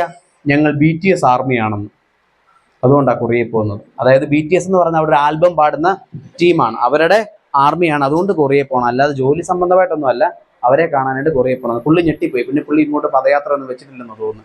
അപ്പൊ അത്തരത്തിലുള്ള മറുപടിയാണ് നമ്മുടെ കുട്ടികളുടെ ഭാഗത്തുനിന്ന് കിട്ടുന്നത്. അപ്പം അവരത്രയും ജനറേഷൻ മുന്നിലോട്ട് പോകുമ്പം നമ്മളും കൂടെ അവരുടെ ഒപ്പം എത്തണ്ട, അവരെ കുറച്ചും കൂടെ പിന്നിലേക്ക് വിളിക്കാനും നമ്മൾ കുറച്ച് മുന്നിലോട്ട് ഇറങ്ങി ചെല്ലാനും ശ്രമിക്കണം. നിങ്ങൾ തമ്മിൽ, അല്ലാതെ ഇപ്പോഴത്തെ പേരൻസ് കുട്ടികളും തമ്മിൽ ജോയിൻ ചെയ്യുന്ന ഒരു ഇടമായിട്ട് ഇതുപോലെയുള്ള യോഗങ്ങളും ശാഖകളും ഒക്കെ മാറേണ്ട ആവശ്യകത വളരെ കൂടുതലാണ്. വെറുതെ ഇപ്പൊ പറഞ്ഞു പൈസ തന്നിട്ട് പോകുന്നതിനപ്പുറം ഇനി ഒരു ജനറേഷനെ പിടിച്ചു നിർത്തണമെങ്കിൽ, അല്ലെങ്കിൽ ഇനി ഇതൊക്കെ മുന്നോട്ട് പോകണമെങ്കിൽ, ഇങ്ങനെ ഒരു കൃത്യമായിട്ടൊരു രീതിയിൽ മുന്നോട്ട് പോകണമെങ്കിൽ ഇങ്ങനൊരു സിസ്റ്റം ഇവിടെ വന്നേ തീരൂ. അല്ലെങ്കിൽ അവർക്ക് ഇതിനോട് വലിയ ഇമോഷനോ കാര്യങ്ങളോ ഒന്നും ഇല്ല. അവർക്ക് നമ്മുടെ SNDP ശാഖ എന്ന് പറയുമ്പോൾ നമുക്കുണ്ടാവുന്ന ആ ഒരു വികാരമോ കാര്യങ്ങളോ, അല്ലെങ്കിൽ കേരളം എന്ന് പറയുമ്പോൾ ഉണ്ടാവുന്ന, ഇന്ത്യ എന്ന് പറയുമ്പോൾ ഉണ്ടാവുന്ന വികാരങ്ങളോ കാര്യങ്ങളോ നമുക്കുള്ള പോലെ അവർക്ക് നിലവിലില്ല എന്നുള്ളത് തന്നെയാണ് കാര്യം. ഇപ്പം അതേ സാറ് പറഞ്ഞു എല്ലാവരും ഫോണിലാണ് കൂടുതൽ ആക്റ്റീവായിട്ടുള്ളത്, നാടുകളിൽ കൂടുതൽ ആക്റ്റീവായിട്ടില്ല എന്ന് പറഞ്ഞു. അതിൻ്റെ ഒരു മെയിൻ റീസൺ ഇതാ, നമുക്ക് എതിരെ നിൽക്കുന്ന, അല്ല അയൽപക്കക്കാരനെ അറിയണം എന്നുള്ളൊരു കാര്യം വന്ന് എന്തെങ്കിലും ആവശ്യം ഉണ്ടെങ്കിൽ ആരേ വരത്തുള്ളൂ, അയൽവക്കത്തുള്ള ആളെ വരത്തുള്ളൂ എന്നുള്ള ബോധ്യം നമ്മുടെ ഉള്ളിൽ എവിടെ കിടക്കുന്നതുകൊണ്ടാണ് നമുക്ക് അവരുമായിട്ട് കൂട്ടുകൂടാൻ പറ്റുന്നത്. ഈ +2 കഴിയുമ്പോൾ അല്ലെ ഡിഗ്രി കഴിയുമ്പോൾ പുറത്തോട്ട് പോകാൻ നിൽക്കുന്ന കുട്ടിക്ക് അതിന്റെ ആവശ്യമുണ്ടോ? ഞാൻ കുറച്ച് കഴിയുമ്പോൾ UK എനിക്ക് ഇവരുടെ ഈ അപ്പുറത്ത് കിടക്കുന്ന ചേട്ടൻ്റെ ആവശ്യമൊന്നുമില്ല. കുറച്ച് കഴിയുമ്പോഴത്തേക്കിന് ഈ +2 കഴിഞ്ഞാൽ പിന്നെ ഞാൻ ഇവിടുന്ന് പോവാ, പിന്നെ ഞാൻ എന്തിനാ പുള്ളിയോട് മിണ്ടുന്നത്? ആ ചെറുക്കനുമായിട്ട് എന്തിനാ ഞാൻ കൂട്ടുകൂടുന്നത്? ഞാനിത് കഴിയുമ്പോഴത്തേന് പോവാ. എൻ്റെ ഫ്രണ്ട്സ് എല്ലാം ഇതിൻ്റെ അകത്തുണ്ട്, എനിക്ക് ആവശ്യത്തിനുള്ള ഫ്രണ്ട്സും കാര്യങ്ങളും എല്ലാം ഈ ഫോണിലുണ്ട്, പിന്നെ ഞാൻ എന്തിനാ പുള്ളിയോട് മിണ്ടുന്നത്? എന്തിനാ പയ്യനോട് കൂട്ടുകൂടുന്നത്? എന്തിനാ പോയി ക്രിക്കറ്റ് കളിക്കുന്നത്? അപ്പം ഇങ്ങനൊരു മൈഗ്രേഷൻ എന്ന് പറയുന്ന ഒരു ഇഷ്യൂ, അങ്ങനെ ഒരു കുറെ ചലഞ്ചസും കൂടെ നമ്മുടെ നാട്ടിൽ ഉണ്ടാക്കുന്നുണ്ട്. ഇപ്പോഴത്തെ കുട്ടികളെ വിളിക്കുന്ന പേരൊക്കെ അറിയാം നിങ്ങൾക്ക്? കോഡ് ഭാഷ ഒന്നുമല്ല കേട്ടോ, ഈ ജനറേഷന് വിളിക്കുന്ന പേരുണ്ട്. എന്തുവാ കറക്റ്റാ? ആൽഫ കേട്ടിട്ടുണ്ടോ? ജെൻ ആൽഫ, ജെൻസി എന്നൊക്കെയാണ്. ജെൻസി എന്ന് പറഞ്ഞു കഴിഞ്ഞാൽ ജെൻ ആൽഫയാണ് ഇപ്പൊ നിലവിലുള്ള കേട്ടോ. ഇപ്പൊ 11 വയസ്സ് വരെയുള്ള കുട്ടികളെ, ജനിച്ചിടം തൊട്ട് 11 വയസ്സ് വരെയുള്ള കുട്ടികൾ ജെൻ ആൽഫ എന്ന് പറയുന്ന കാറ്റഗറിയിലാണ്. അവര് ഡിജിറ്റൽ നേറ്റീവ്സ് എന്നാണ് പറയുന്നത്. അതായത് അവര് പിറന്നു വീണത് സ്മാർട്ട് ഫോൺ യുഗത്തിലോട്ട് പിറന്നു വീണ കുട്ടികളാണ്. ഇപ്പൊ 11 വയസ്സ് വരെയുള്ള കുട്ടികൾ ജെൻ ആൽഫ എന്നാണ് പറയുന്നത്. ജെൻ സി എന്ന് പറയുന്ന ഒരു കാറ്റഗറി ഉണ്ട്. ജെൻ ഇസഡ് എന്നാണ് എഴുതുന്നത്, പക്ഷെ വായിക്കുന്നത് ജെൻ സി എന്നാണ്. അവരും രണ്ട് രീതിയിലുള്ള കുട്ടികൾ. അവര് വന്നപ്പം സ്മാർട്ട് ഫോൺ ഇല്ലായിരുന്നു, പക്ഷെ അവര് ഇത് കണ്ടു വളർന്നവർ, അതായത് ലോകത്തിന്റെ മാറ്റം ഭയങ്കരമായിട്ട് കണ്ടു വളർന്ന ഒരു ജനറേഷനാണ് ജെൻ സി എന്ന് പറയുന്നത്. അതിന് മേളിലുള്ള ജനറേഷൻ ഉണ്ട്, നിങ്ങളുടെയൊക്കെ പ്രായം അതായിരിക്കും. നിങ്ങളുടെയൊക്കെ പേരറിയാം എന്താന്ന്? കറക്റ്റാ, മില്ലേനിയം എന്നാണ്. മില്ലേനിയൽ എന്നാണ് പേര്. അവര് എഡ്യൂക്കേറ്റഡ് ആണ്, ടെക് സേവി ആണ്, ഡിലേഡ് മൈൽ സ്റ്റോൺസ്. ഇതുപോലെ അവർ മാറ്റങ്ങൾ കണ്ട്, ജെൻസി പോലെ തന്നെ മറ്റേ ആന്റീന തിരിച്ച് TV കണ്ടിട്ടുള്ള, എന്നാൽ ഇപ്പോൾ സ്മാർട്ട് ഫോണിന്റെ റേഞ്ച് പിടിക്കുന്ന തരത്തിലുള്ള രണ്ട് യുഗങ്ങൾ. എനിക്ക് ഏറ്റവും തോന്നുന്നു ബ്ലസ്ഡ് ആയിട്ടുള്ള ഒരു ജനറേഷൻ മില്ലേനിയൽ ആണെന്ന് തോന്നുന്നു അല്ലേ? കാരണം എല്ലാം കാണാൻ പറ്റുന്നുണ്ട്. എല്ലാം മറ്റേ കാട്ടിലെ കണ്ണും തൊട്ട് ഇപ്പോഴത്തെ പരിപാടി വരെ കൃത്യമായിട്ട് ഫോളോ ചെയ്യാൻ പറ്റിയിട്ടുള്ള ഒരു ജനറേഷനാണ് അവര്. അത് കഴിഞ്ഞുണ്ട്. അതിന് മേളില് ഇപ്പം നിലവിൽ 44 മുതൽ 59 വയസ്സ് വരെയുള്ളവരെ ജെൻ എക്സ് എന്നാണ് വിളിക്കുന്നത്. എന്തുവാ? Gen x. അതിന് മേളില് 60 മുതൽ 78 വരെയുള്ളവരെ ബേബി ബൂമേഴ്സ് എന്നാണ് വിളിക്കുന്നത്. 79 മുതൽ 96 വയസ്സുള്ളവരെ സൈലന്റ് ജെൻ എന്നാണ് വിളിക്കുന്നത്. സൈലന്റ് ജെൻ അങ്ങനെയുള്ളവരുണ്ടോ ഇതിൻ്റെ അകത്ത്? എല്ലാവരും യങ്ങാ ഭയങ്കര. ഓക്കെ, സൈലന്റ് ജെൻ എന്നാണ് അവരെ വിളിക്കുന്നത്. അവര് ട്രഡീഷണൽ ആയിട്ടുള്ള ഫാമേഴ്സ് ആയിട്ടുള്ള ആൾക്കാരായിരിക്കും. അവര് കൃഷിയൊക്കെ ആയിരിക്കും അവരുടെ ചെറുപ്പകാലത്ത് ചെയ്തുകൊണ്ടിരുന്നത്. ഇപ്പോഴത്തെ സിസ്റ്റമായിട്ടൊന്നും അവർക്ക് ചിലപ്പോൾ അഡാപ്റ്റ് ചെയ്യാനായിട്ട് എല്ലാവർക്കും പറ്റിയെന്ന് വരത്തില്ല. Okay, gen alpha. അപ്പൊ ജെൻ ആൽഫ, ജെൻ സി ഉള്ളവരൊക്കെയാണ് ഇപ്പോഴത്തെ പിള്ളേർക്ക് പ്രധാനമായിട്ടും വേണ്ട ഒരു സാധനം. കാണാവോ? എന്നാ വൈബ്. എന്തോ ഈ വൈബ്? ഈ മില്ലേനിയലിന്റെ ഒക്കെ കാര്യങ്ങൾ ശ്രദ്ധിച്ചാൽ മനസ്സിലാവും. അവര് മിക്കവരും ഗൾഫിലൊക്കെ പോയി പണി ചെയ്തത് അവരുടെ താല്പര്യം കൊണ്ടായിരിക്കുമോ? ഗൾഫിൽ പോയി അവർ കഷ്ടപ്പെട്ട് ജോലി ചെയ്ത് ഇങ്ങോട്ട് പൈസ അയച്ചുകൊണ്ടിരുന്നത് അവരുടെ ആഗ്രഹിച്ചു പോയവരുണ്ട്. അല്ലാത്ത കുറെ പക്ഷം പോയിട്ടുള്ള എന്തുകൊണ്ടാ? വീട്ടിലെ സാഹചര്യം, പട്ടിണി മാറാനായിട്ട്. അവരുടെ ഏറ്റവും വലിയ നീഡ് എന്ന് പറഞ്ഞാൽ വീട്ടിലെ ദാരിദ്ര്യം മാറ്റുക എന്നുള്ളതായിരുന്നു. ആഹാരം, ഉടുക്കാൻ ആഹാരവും, കഴിക്കാൻ ഉടുക്കാൻ ഭക്ഷണവും ഉടുക്കാൻ വസ്ത്രവും കഴിക്കാൻ ആഹാരവും ഒക്കെ ഇല്ലാത്തൊരു കാലത്ത് അവർ ഗതികെട്ട് കാര്യങ്ങളൊക്കെ ചെയ്തിട്ടുണ്ട്. അവർ ഗൾഫിൽ പോയിട്ടുണ്ട്, അവർ കഷ്ടപ്പെട്ട് പണിയെടുത്തിട്ടുണ്ട്. കുടുംബത്തിന്റെ ദാരിദ്ര്യം പൂർണ്ണമായിട്ടും മാറ്റിയിട്ടുള്ള ജനറേഷനാണ് മില്ലേനിയൽ എന്നൊക്കെ പറഞ്ഞാൽ. പക്ഷെ ഇപ്പോഴത്തെ കുട്ടികൾക്ക് അതിൻ്റെ ആവശ്യം ഇല്ല. അത് ഓൾറെഡി കഴിഞ്ഞ ജനറേഷൻ നടത്തിയത് കൊണ്ട് ഇപ്പോഴത്തെ കുട്ടികളെ നിർബന്ധിച്ച് നമുക്കൊരു തൊഴിലിൽ വിടാനായിട്ട് പറ്റത്തില്ല. അവർക്ക് വേണ്ടത് വൈബുള്ളിടത്തെ അവർ നിൽക്കത്തുള്ളൂ. എൻ്റെ കൂട്ടുകാരനുണ്ടായിരുന്നു, പേര് പറയുന്നില്ല. എൻ്റെ കൂട്ടുകാരൻ മൈജി ഇല്ലേ, നമ്മുടെ മൈജി ഫോണൊക്കെ വിൽക്കുന്നത്, മൈജിയിലെ HR ആയിരുന്നു. 3 ജില്ലയുടെ HR ആയിരുന്നു പുള്ളിക്കാരൻ. അത് കഴിഞ്ഞ് കുറച്ച് കഴിഞ്ഞപ്പോഴത്തേനും ഒരു IT കമ്പനിയിൽ ഒരു ഓഫർ വന്നു. മൈജിയിൽ എങ്ങാണ്ട് 25K അത്ര എങ്ങാണ്ടുള്ള സാലറി. അത് കഴിഞ്ഞപ്പോൾ ഒരു 35Kയിൽ വേറൊരു IT കമ്പനിയിൽ ജോലി കിട്ടി. അപ്പോൾ അങ്ങോട്ട് പോയി. അവിടുത്തെ HR ആയിട്ട് അവിടെ ട്രിവാൻഡ്രത്ത് അവിടെ പോയി ജോയിൻ ചെയ്തു. ഒരു 2 മാസം കഴിഞ്ഞപ്പോഴത്തേക്കിനും അവിടുന്ന് റിസൈൻ ചെയ്തു വന്ന് തിരിച്ച് മൈജി തന്നെ ജോയിൻ ചെയ്തു. കാരണം 10,000 രൂപ ഇവിടെ കൂടുതൽ കിട്ടും. മറ്റേ ഇപ്പോൾ നിൽക്കുന്ന IT കമ്പനി നിൽക്കും. പക്ഷെ ഒരു കാര്യമുണ്ട്, മൈജി ജോലി ചെയ്തുകൊണ്ടിരുന്നപ്പം ഒരുപാട് സ്റ്റാഫ് അവിടെ ഉണ്ട്. ഓണം സെലിബ്രേഷൻ, ക്രിസ്മസ് സെലിബ്രേഷൻ, ഒരു ആളുടെ ബർത്ത്ഡേ വന്നു കഴിഞ്ഞാൽ എല്ലാവരും കൂടെ വട്ടത്തിൽ നിന്ന് പാട്ട് പാടുന്നു, കൈ കൊട്ടുന്നു, പോപ്പർ പൊട്ടിക്കുന്നു, ഭയങ്കര പരിപാടി. മറ്റേ ഉദ്ഘാടനത്തിന് ടൊവിനോ വരുന്നു, അങ്ങനെ എല്ലാ പരിപാടി മൊത്തം കളറാ. മറ്റേ IT കമ്പനിയിൽ 10,000 രൂപ കൂടുതൽ കിട്ടുമെന്ന് പറഞ്ഞാൽ 4 സ്റ്റാഫേ ഉള്ളൂ. എല്ലാവരും വന്നു കഴിഞ്ഞാൽ ലാപ്ടോപ്പ് തുറന്നു വെച്ച് അവിടെ ഇരുന്ന് വർക്ക് ചെയ്യുക. മൈജി കിട്ടുന്ന അവിടെ ഇല്ല, വൈബ് അവിടെ ഇല്ല. 10,000 രൂപ കുറഞ്ഞാലും കുഴപ്പമില്ല, എനിക്ക് വൈബ് ഉള്ളണം മതി. ആ ഒരു മെന്റാലിറ്റിയാണ് ഇപ്പോഴത്തെ കുട്ടികൾക്കുള്ളത്. അവരെല്ലാം വിദേശത്തേക്ക് പോകുന്നത്, ഇപ്പം സാറ് പറഞ്ഞൊരു കാര്യമുണ്ട്, എല്ലാവരും വിദേശത്തേക്ക് പോകുന്നതും ഒരു ലഹരി ആസ്വദിച്ച അല്ലേ, ഒരു വൈബ്, ആ ഒരു സാധനം പുറത്ത് കിട്ടും എന്നുള്ളൊരു ആഗ്രഹിച്ചാണ് പുറത്തേക്ക് പോകുന്നത് എല്ലാവരും. അല്ലാതെ വിദേശത്ത് പഠിച്ച് അവിടെ വിദ്യാഭ്യാസത്തിന്റെ ക്വാളിറ്റി മാത്രം നോക്കിയൊന്നുമല്ല. എല്ലാവരും നൈറ്റ് ലൈഫ് എൻജോയ് ചെയ്യാനായിട്ട്, വേറെ ലൈഫ് എൻജോയ് ചെയ്യാനായിട്ട്, അതൊക്കെ കുറച്ചുകൂടെ ഫ്രീഡം ഉണ്ട്. അങ്ങനെ കുറെ വൈബ് ആസ്വദിച്ചാണ് എല്ലാവരും, മിക്ക കുട്ടികളും ഇപ്പൊ പുറത്തേക്ക് പോകുന്നത്. അല്ലാതെ എല്ലാവരും വിദ്യാഭ്യാസത്തിന്റെ പ്രാധാന്യം മാത്രം നോക്കിയാണ് എന്ന് നമുക്ക് പറയാൻ പറ്റില്ല. അപ്പൊ ഇപ്പോഴത്തെ നിലവിലുള്ള കുട്ടികളുടെ ഒരു വൈബ് മനസ്സിലാക്കി അവരുടെ കൂടെ നിന്നാൽ മാത്രമേ ഇനിയൊരു ജനറേഷനെ നമുക്ക് ഈ കാലത്ത് പിടിച്ചുകൊണ്ട് വരാനായിട്ട് സാധിക്കത്തുള്ളൂ. എല്ലാ കാര്യങ്ങൾക്കും അവരെ കൂട്ടത്തിൽ കൂട്ടുക, അവരോട് ഈ നമ്മുടെ ആദർശങ്ങൾ മാത്രം സംസാരിക്കാതെ അവരുടെ വൈബിൽ നിന്നുകൊണ്ട് എന്തൊക്കെയാണ് അവർക്ക് വേണ്ടത്, അവർക്ക് എന്തെങ്കിലും ഇതുപോലെ ആക്ടിവിറ്റി ഉണ്ടോ, എന്തെങ്കിലും ഗെയിംസോ കാര്യങ്ങളൊക്കെ അവരെ ഉൾപ്പെടുത്തി അവരുടെ ഒരു വൈബിൽ വെച്ചിട്ട് തമാശയൊക്കെ പറഞ്ഞ് നിൽക്കുന്ന ഗ്യാങ്ങിന്റെ കൂടെ നിലവിലവര് നിൽക്കത്തുള്ളൂ. അല്ലാതെ നമ്മൾ പണ്ടത്തെ പോലെ ആദർശവും മറ്റേ ആശയങ്ങളുടെ പ്രാധാന്യം ഒന്നും കണ്ട് ഇനിയുള്ള ജനറേഷൻ വരുമെന്ന് കരുതണ്ട. അവരുടെ ഒരു വൈബിനനുസരിച്ചുള്ള ഗ്യാങ്ങിന്റെ കൂടെ അവരെപ്പോഴും നിൽക്കാൻ സാധ്യതയുള്ളൂ. അതുകൊണ്ട് ആ വൈബ് നമ്മളും കൂടെ മനസ്സിലാക്കാനായിട്ട് ശ്രമിക്കുക. ലക്ഷറി എന്ന വാക്ക് പണ്ട് നമ്മൾ യൂസ് ചെയ്ത, ലക്ഷറി കേട്ടിട്ടില്ലേ? ലക്ഷറി ലൈഫ് എന്ന് പറയുന്ന ഒരു വാക്കുണ്ടായിരുന്നു. എന്താ അതിന്റെ റീസൺ? എന്തൊക്കെയാണ് ലക്ഷറി ലൈഫിൽ ഉദ്ദേശിക്കുന്നത്? എന്തൊക്കെയാണ് നമ്മൾ അതിന്റെ ഉൾപ്പെടുത്താൻ പറ്റുന്ന കാര്യങ്ങൾ എന്തൊക്കെയാണ്? എന്താ സാറേ ലക്ഷറി ലൈഫ് എന്ന് പറയുമ്പോൾ നമ്മുടെ ധാരണകൾ എന്തൊക്കെയാണ്? ഉള്ളതിൽ അടിച്ചു പൊളിക്കുക അല്ല. നമ്മുടെ ഒരു ജനറേഷൻ ലക്ഷറി എന്ന് പറയുമ്പോൾ നമുക്ക് പെട്ടെന്ന് ഓർമ്മ വരുന്ന എന്തൊക്കെ കാര്യങ്ങളാ? വലിയ വീട്, വലിയ വീട്, വില കൂടിയ കാറ്, പിന്നെ കേട്ടില്ല, AC, പണ്ടാണെങ്കിൽ എല്ലാ റൂമിലും AC വെക്കുക. ഓക്കെ, വേറെ ആഡംബരമായിട്ട് ജീവിക്കുക, ഹെവി ഭയങ്കര പൈസ ഇറക്കിയിട്ടുള്ള ഫുഡും കാര്യങ്ങളും, പാർട്ടി, അങ്ങനെ ഒരുപാട് കാര്യങ്ങളായിരുന്നു ലക്ഷറി എന്ന് പറയുമ്പോഴത്തേനും നമ്മുടെ മനസ്സിലോട്ട് പെട്ടെന്ന് പോയത്. പക്ഷേ ഈ കോവിഡിന് ശേഷം ലക്ഷറി എന്ന് പറയുന്ന ഒരു കാര്യത്തിൽ ചെറിയൊരു മാറ്റം സംഭവിച്ചിട്ടുണ്ട്. പൈസ ഉള്ളവരായാലും ഇല്ലാത്തവരായാലും ലക്ഷറി എന്ന് പറയുന്ന ഈ ഒരു കണക്കെടുപ്പിൽ നമുക്ക് കാണാൻ സാധിച്ചത് ഏറ്റവും കൂടുതൽ ഇമ്പോർട്ടൻസ് കൊടുക്കുന്ന ഒരു സാധനം മനസമാധാനമാണ്.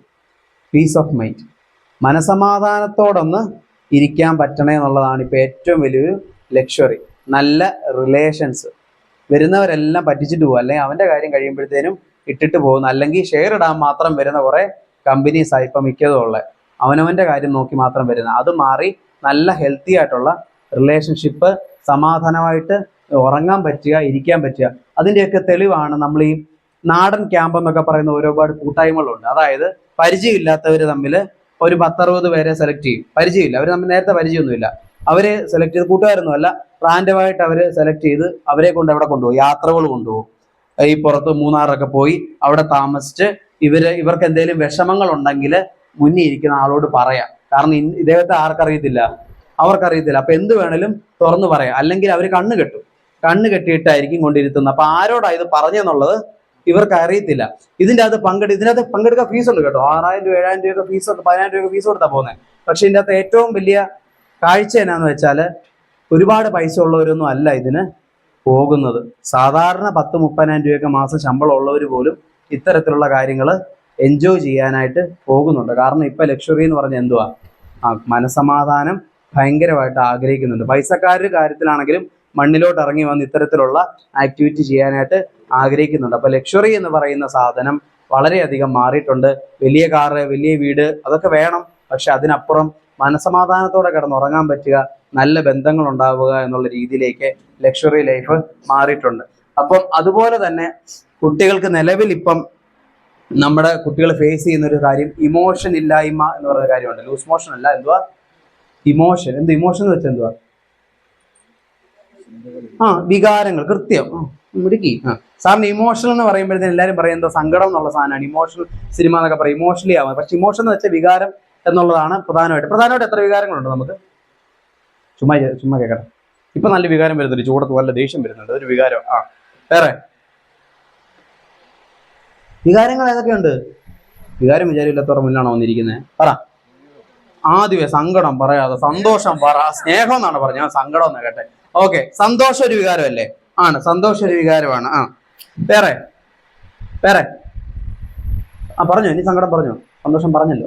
ശരി, സങ്കടം ഒരു വികാരമാണ്. വേറെ സന്തോഷം പറഞ്ഞു, സങ്കടം പറഞ്ഞു. ഇപ്പൊ ഞാൻ ഒരു ചൂടിന്റെ കാര്യം ഒരു വികാരം പറഞ്ഞു, ഏതാ? ദേഷ്യം ഒരു വികാരമാണ്. പിന്നെ വേറെ കേടില്ല. ആഗ്രഹം ഒരു വികാരമാണോ? അല്ലേ, ഉള്ളിന്ന് വരുന്ന ആഗ്രഹം. വേറെ ദേഷ്യം പറഞ്ഞു, സങ്കടം പറഞ്ഞു. രാത്രി 12 മണിക്കൊക്കെ അങ്ങോട്ട് രാത്രിയിലൊക്കെ ഇറങ്ങുമ്പോ ഒരു സാധനം വരുമല്ലോ, എന്തുവാ? യക്ഷിയോ? പേടി. വികാരം പറയും യക്ഷിയെന്ന്. യക്ഷിയോട് പോലും വികാരം. യക്ഷിയല്ല, പേടി എന്ന് പറയുന്ന വികാരം.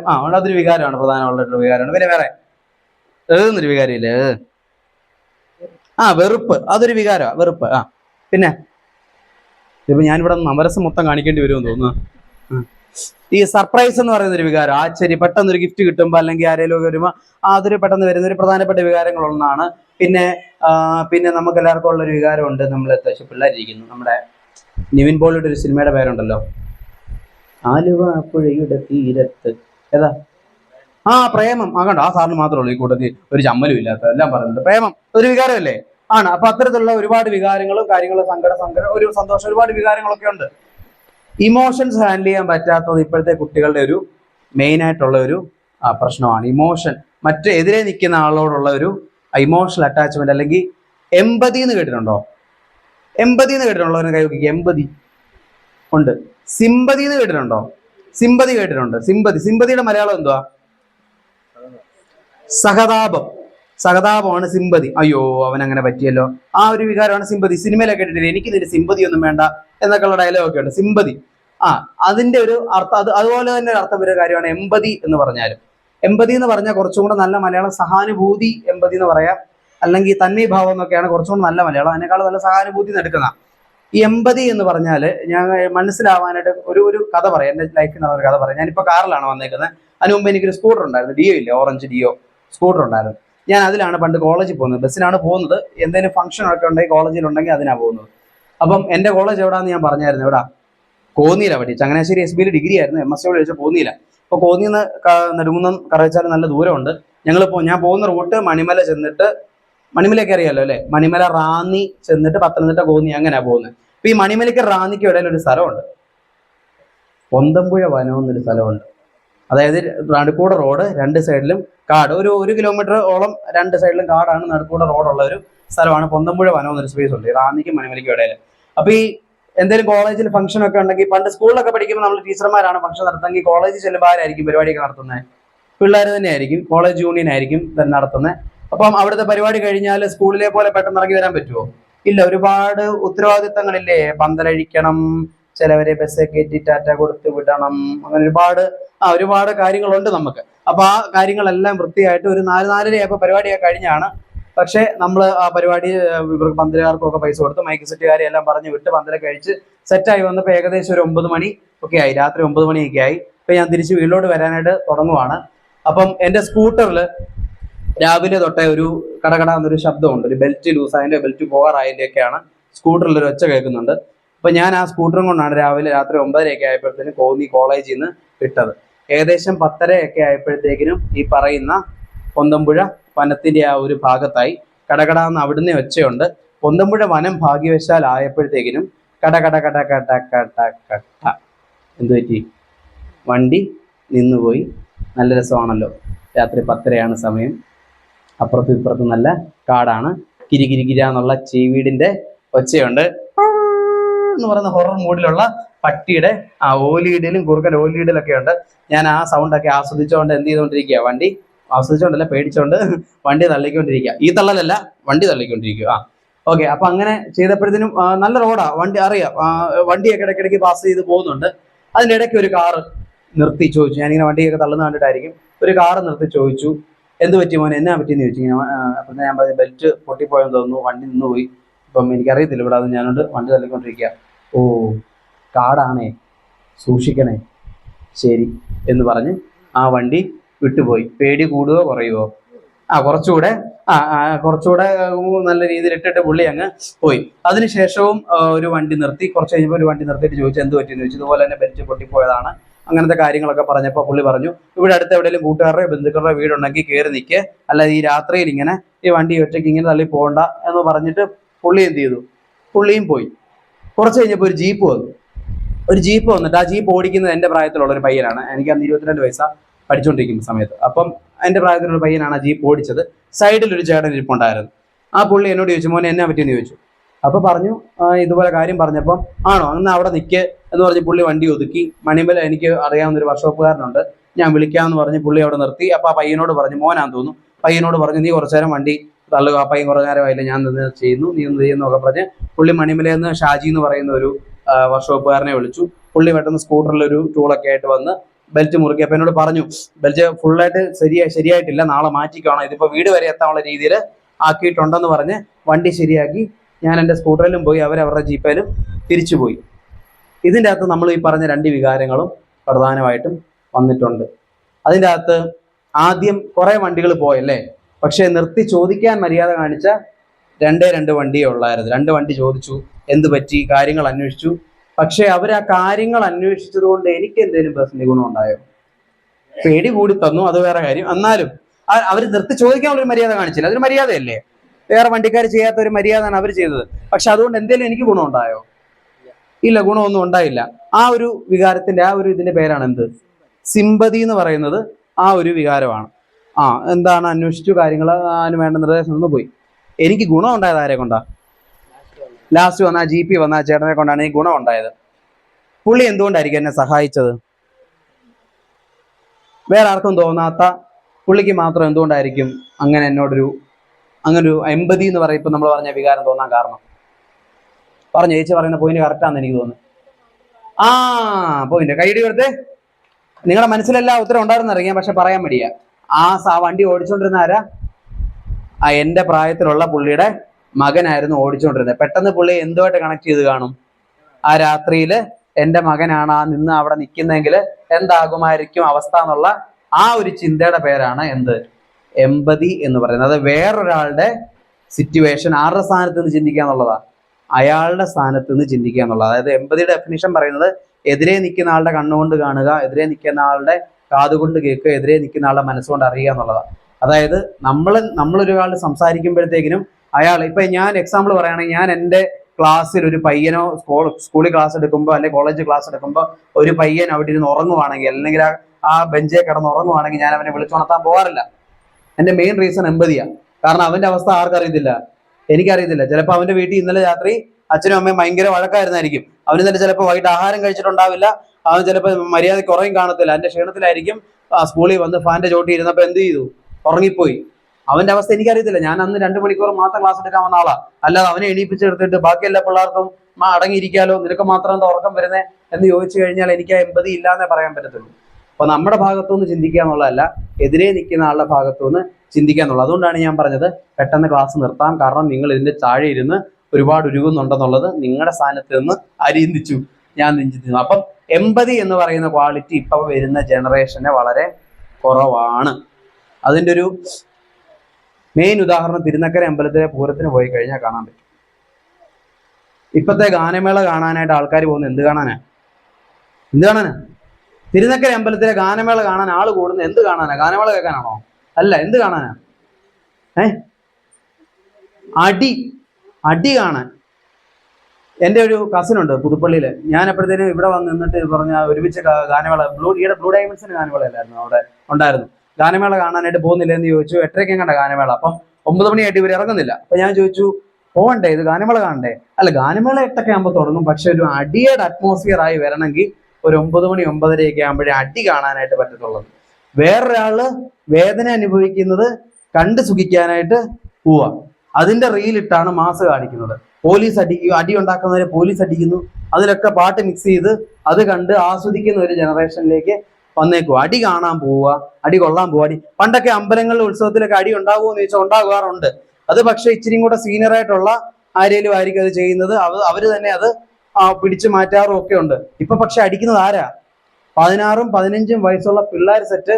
അതും പണ്ട് ഈ മണിക്കൂർ ചേട്ടന്റെ ഏജ് ഉള്ളവരൊക്കെ തമ്മിൽ അടിക്കുമ്പം എതിരെ നിൽക്കുന്നവന് ഒരു പരിധി വരെ അല്ലേ.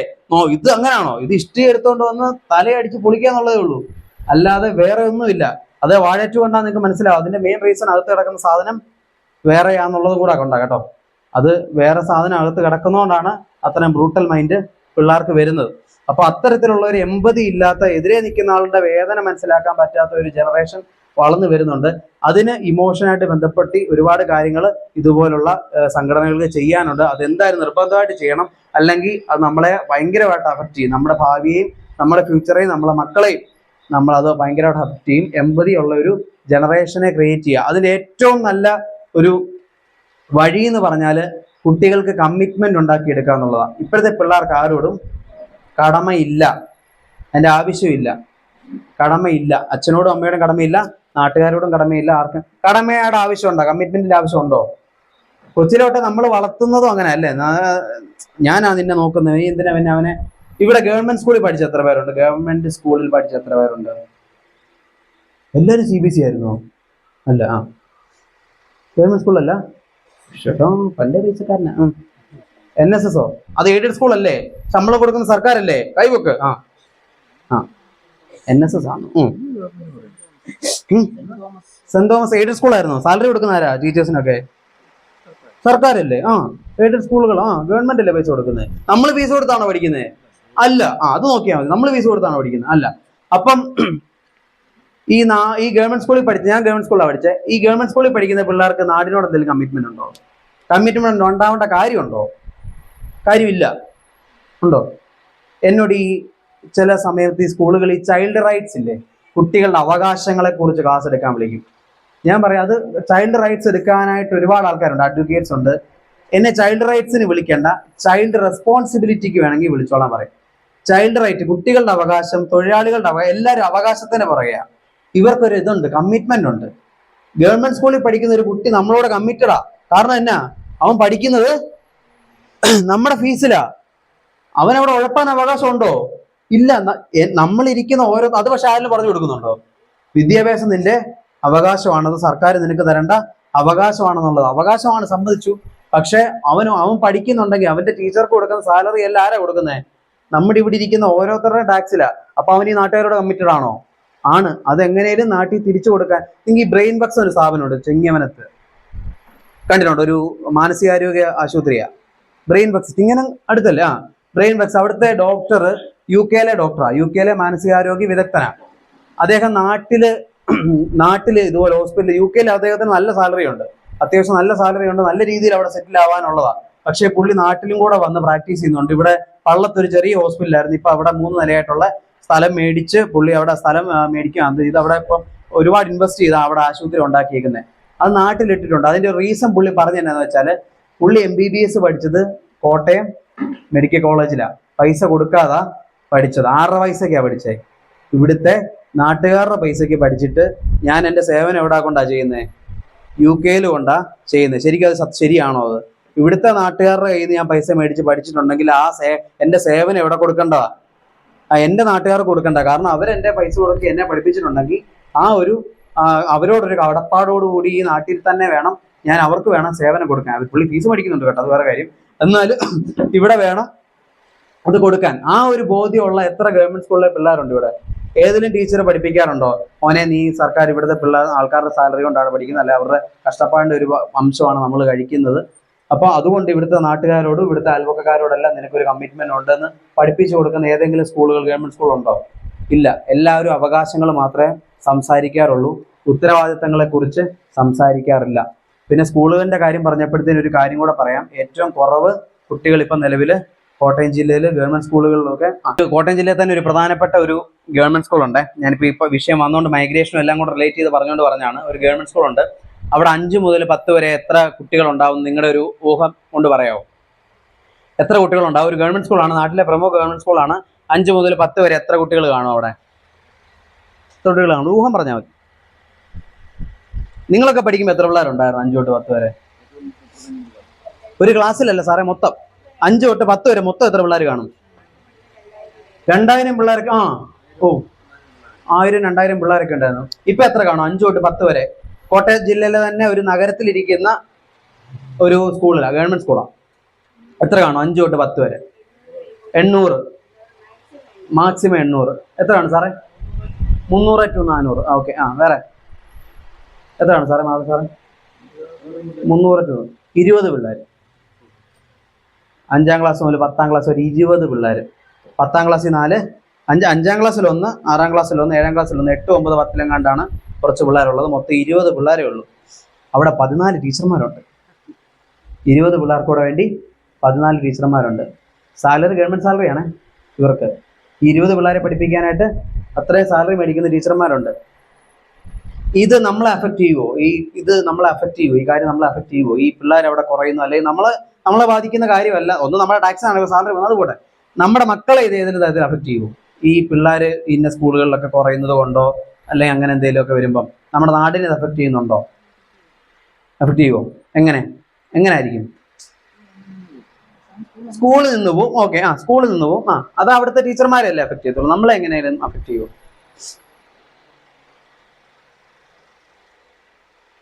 ഈ 5ാം ക്ലാസ്സിൽ ഒരു കൊച്ചുണ്ടെന്നല്ലേ പറഞ്ഞേ? ആ കൊച്ച് തീരുമാനിക്കും അന്ന് 5ാം ക്ലാസ്സിന്റെ കൂട്ട് തുറക്കണോ വേണ്ടതെന്ന്. ടീച്ചറെ ഞാൻ ഇന്ന് വരുന്നില്ല കേട്ടോ, എനിക്ക് ചെറിയൊരു ചുമ. ടീച്ചർ ലീവ് എടുത്തോ കേട്ടോ, കാരണം ടീച്ചർക്കൊന്നും ജോലിയൊന്നുമില്ല, കാരണം ഞാൻ വരുന്നില്ലല്ലോ. ആരാ തീരുമാനിക്കുന്നേ? പയ്യനാ? അല്ലെ അവിടെ പഠിക്കുന്ന ഒരു കൊച്ചാ തീരുമാനിക്കുന്നത്. ചില അംഗനവാടിയിൽ ഇപ്പൊ കണ്ടിട്ടില്ലേ, മറ്റേ ആയമാരെ എടുത്തോണ്ട് പോവാ, ഫോണും കൊടുത്ത് എല്ലാ സൗകര്യത്തോടു കൂടി രാജാവിനെ പോലെ വളർത്തിക്കൊണ്ട് വരുന്നത് ഒരു പയ്യനെ. എല്ലാം ചെറുപ്പകാലം തൊട്ടേ എല്ലാം കിട്ടിയാ ശീലിക്കുന്നത്. ആ ഒരു പയ്യൻ ആ സ്കൂളിൽ നിന്ന് പോയി കഴിഞ്ഞാൽ എന്ത് പറ്റും? ആ ഒരു ടീച്ചറുടെ ജോലി പോവും. അപ്പം ആ പയ്യൻ ക്ലാസ്സിൽ ഇരുന്ന് കഞ്ചാവ് വലിക്കുവാണെങ്കിൽ അതിനെ എതിർത്ത് റിപ്പോർട്ട് ചെയ്യാൻ ആ ടീച്ചർക്ക് ധൈര്യം കാണുമോ?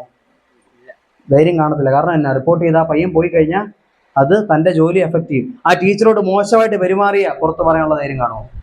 ഇല്ല. ഇതുപോലെ എല്ലാം കിട്ടി ശീലിച്ച ഒരു ജനറേഷൻ വരുന്നുണ്ട്. അവർക്ക് ആരെയും പേടിയില്ല, ടീച്ചറേയും പേടിയില്ല, ഇതിനെയും പേടിയില്ല. കാരണം അവരുടെ അവകാശങ്ങൾ സംരക്ഷിച്ചു വന്ന അവരില്ലെങ്കിൽ സ്കൂളില്ല എന്നുള്ള രീതിയിൽ വളർന്നു വന്ന കുറേ ഒരു ജനറേഷൻ നമ്മുടെ നാട്ടിൽ വരുന്നുണ്ട്. ഇവർ കോളേജ് ലെവലിൽ എത്തുമ്പോഴത്തേക്കും ആരുടെ അടുത്ത് വരും? നമ്മുടെ മക്കളുടെ അടുത്ത് അവരെത്തിപ്പെടും. അത് അവരുടെ കുറ്റമല്ല. കോളേജ് ലെവലാകുമ്പോഴത്തേക്കിനും അവർ നമ്മുടെ മക്കൾ ഇവിടെ അടുത്തൊരു, ഞാൻ സ്ഥലം പറയുന്നില്ല, പുതുപ്പള്ളി ഒരു സ്കൂളിലെ ഒരു പെൺകുട്ടി ക്ലാസ് കഴിഞ്ഞപ്പോഴത്തേനും ഓടി വന്ന് എന്നോട് പറഞ്ഞൊരു കാര്യമാണ്, എൻ്റെ പൊന്ന് സാറേ എനിക്ക് 95% മാർക്ക് ഉണ്ടായിരുന്നു 10ാം ക്ലാസ്സിൽ. അങ്ങനെയാണ് എനിക്ക് ഇവിടെ അഡ്മിഷൻ കിട്ടിയത്. എൻ്റെ കൂടെ 60%, 55% കഷ്ടിച്ച് ടീച്ചർമാർ ഇപ്പോൾ ഓൾ പാസ് ആണല്ലോ 10th വന്നിരിക്കുന്ന പിള്ളേരും ഉണ്ട്. എനിക്കിവിടെ മനസമാധാനത്തോടെ പഠിക്കാനേ പറ്റുന്നില്ല. എൻ്റെ കൂടെ ഇരിക്കുന്നതെല്ലാം ജസ്റ്റ് പാസ്സായി വന്ന പിള്ളേരാണ്.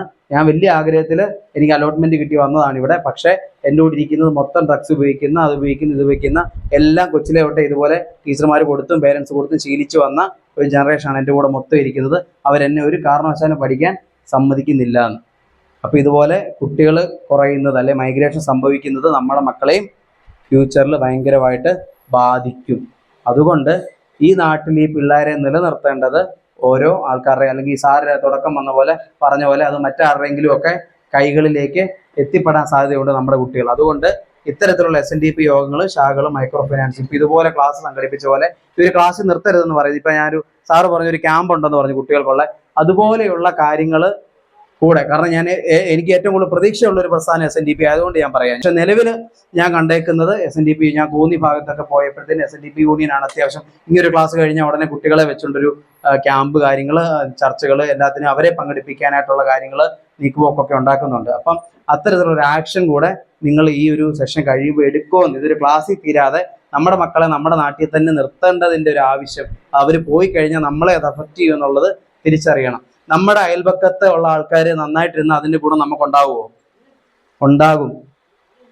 നമ്മുടെ അയൽപക്കത്തുള്ള പയ്യൻ കഞ്ചാവ് ഉപയോഗിച്ചത് ആർക്കൂടെ ദോഷം?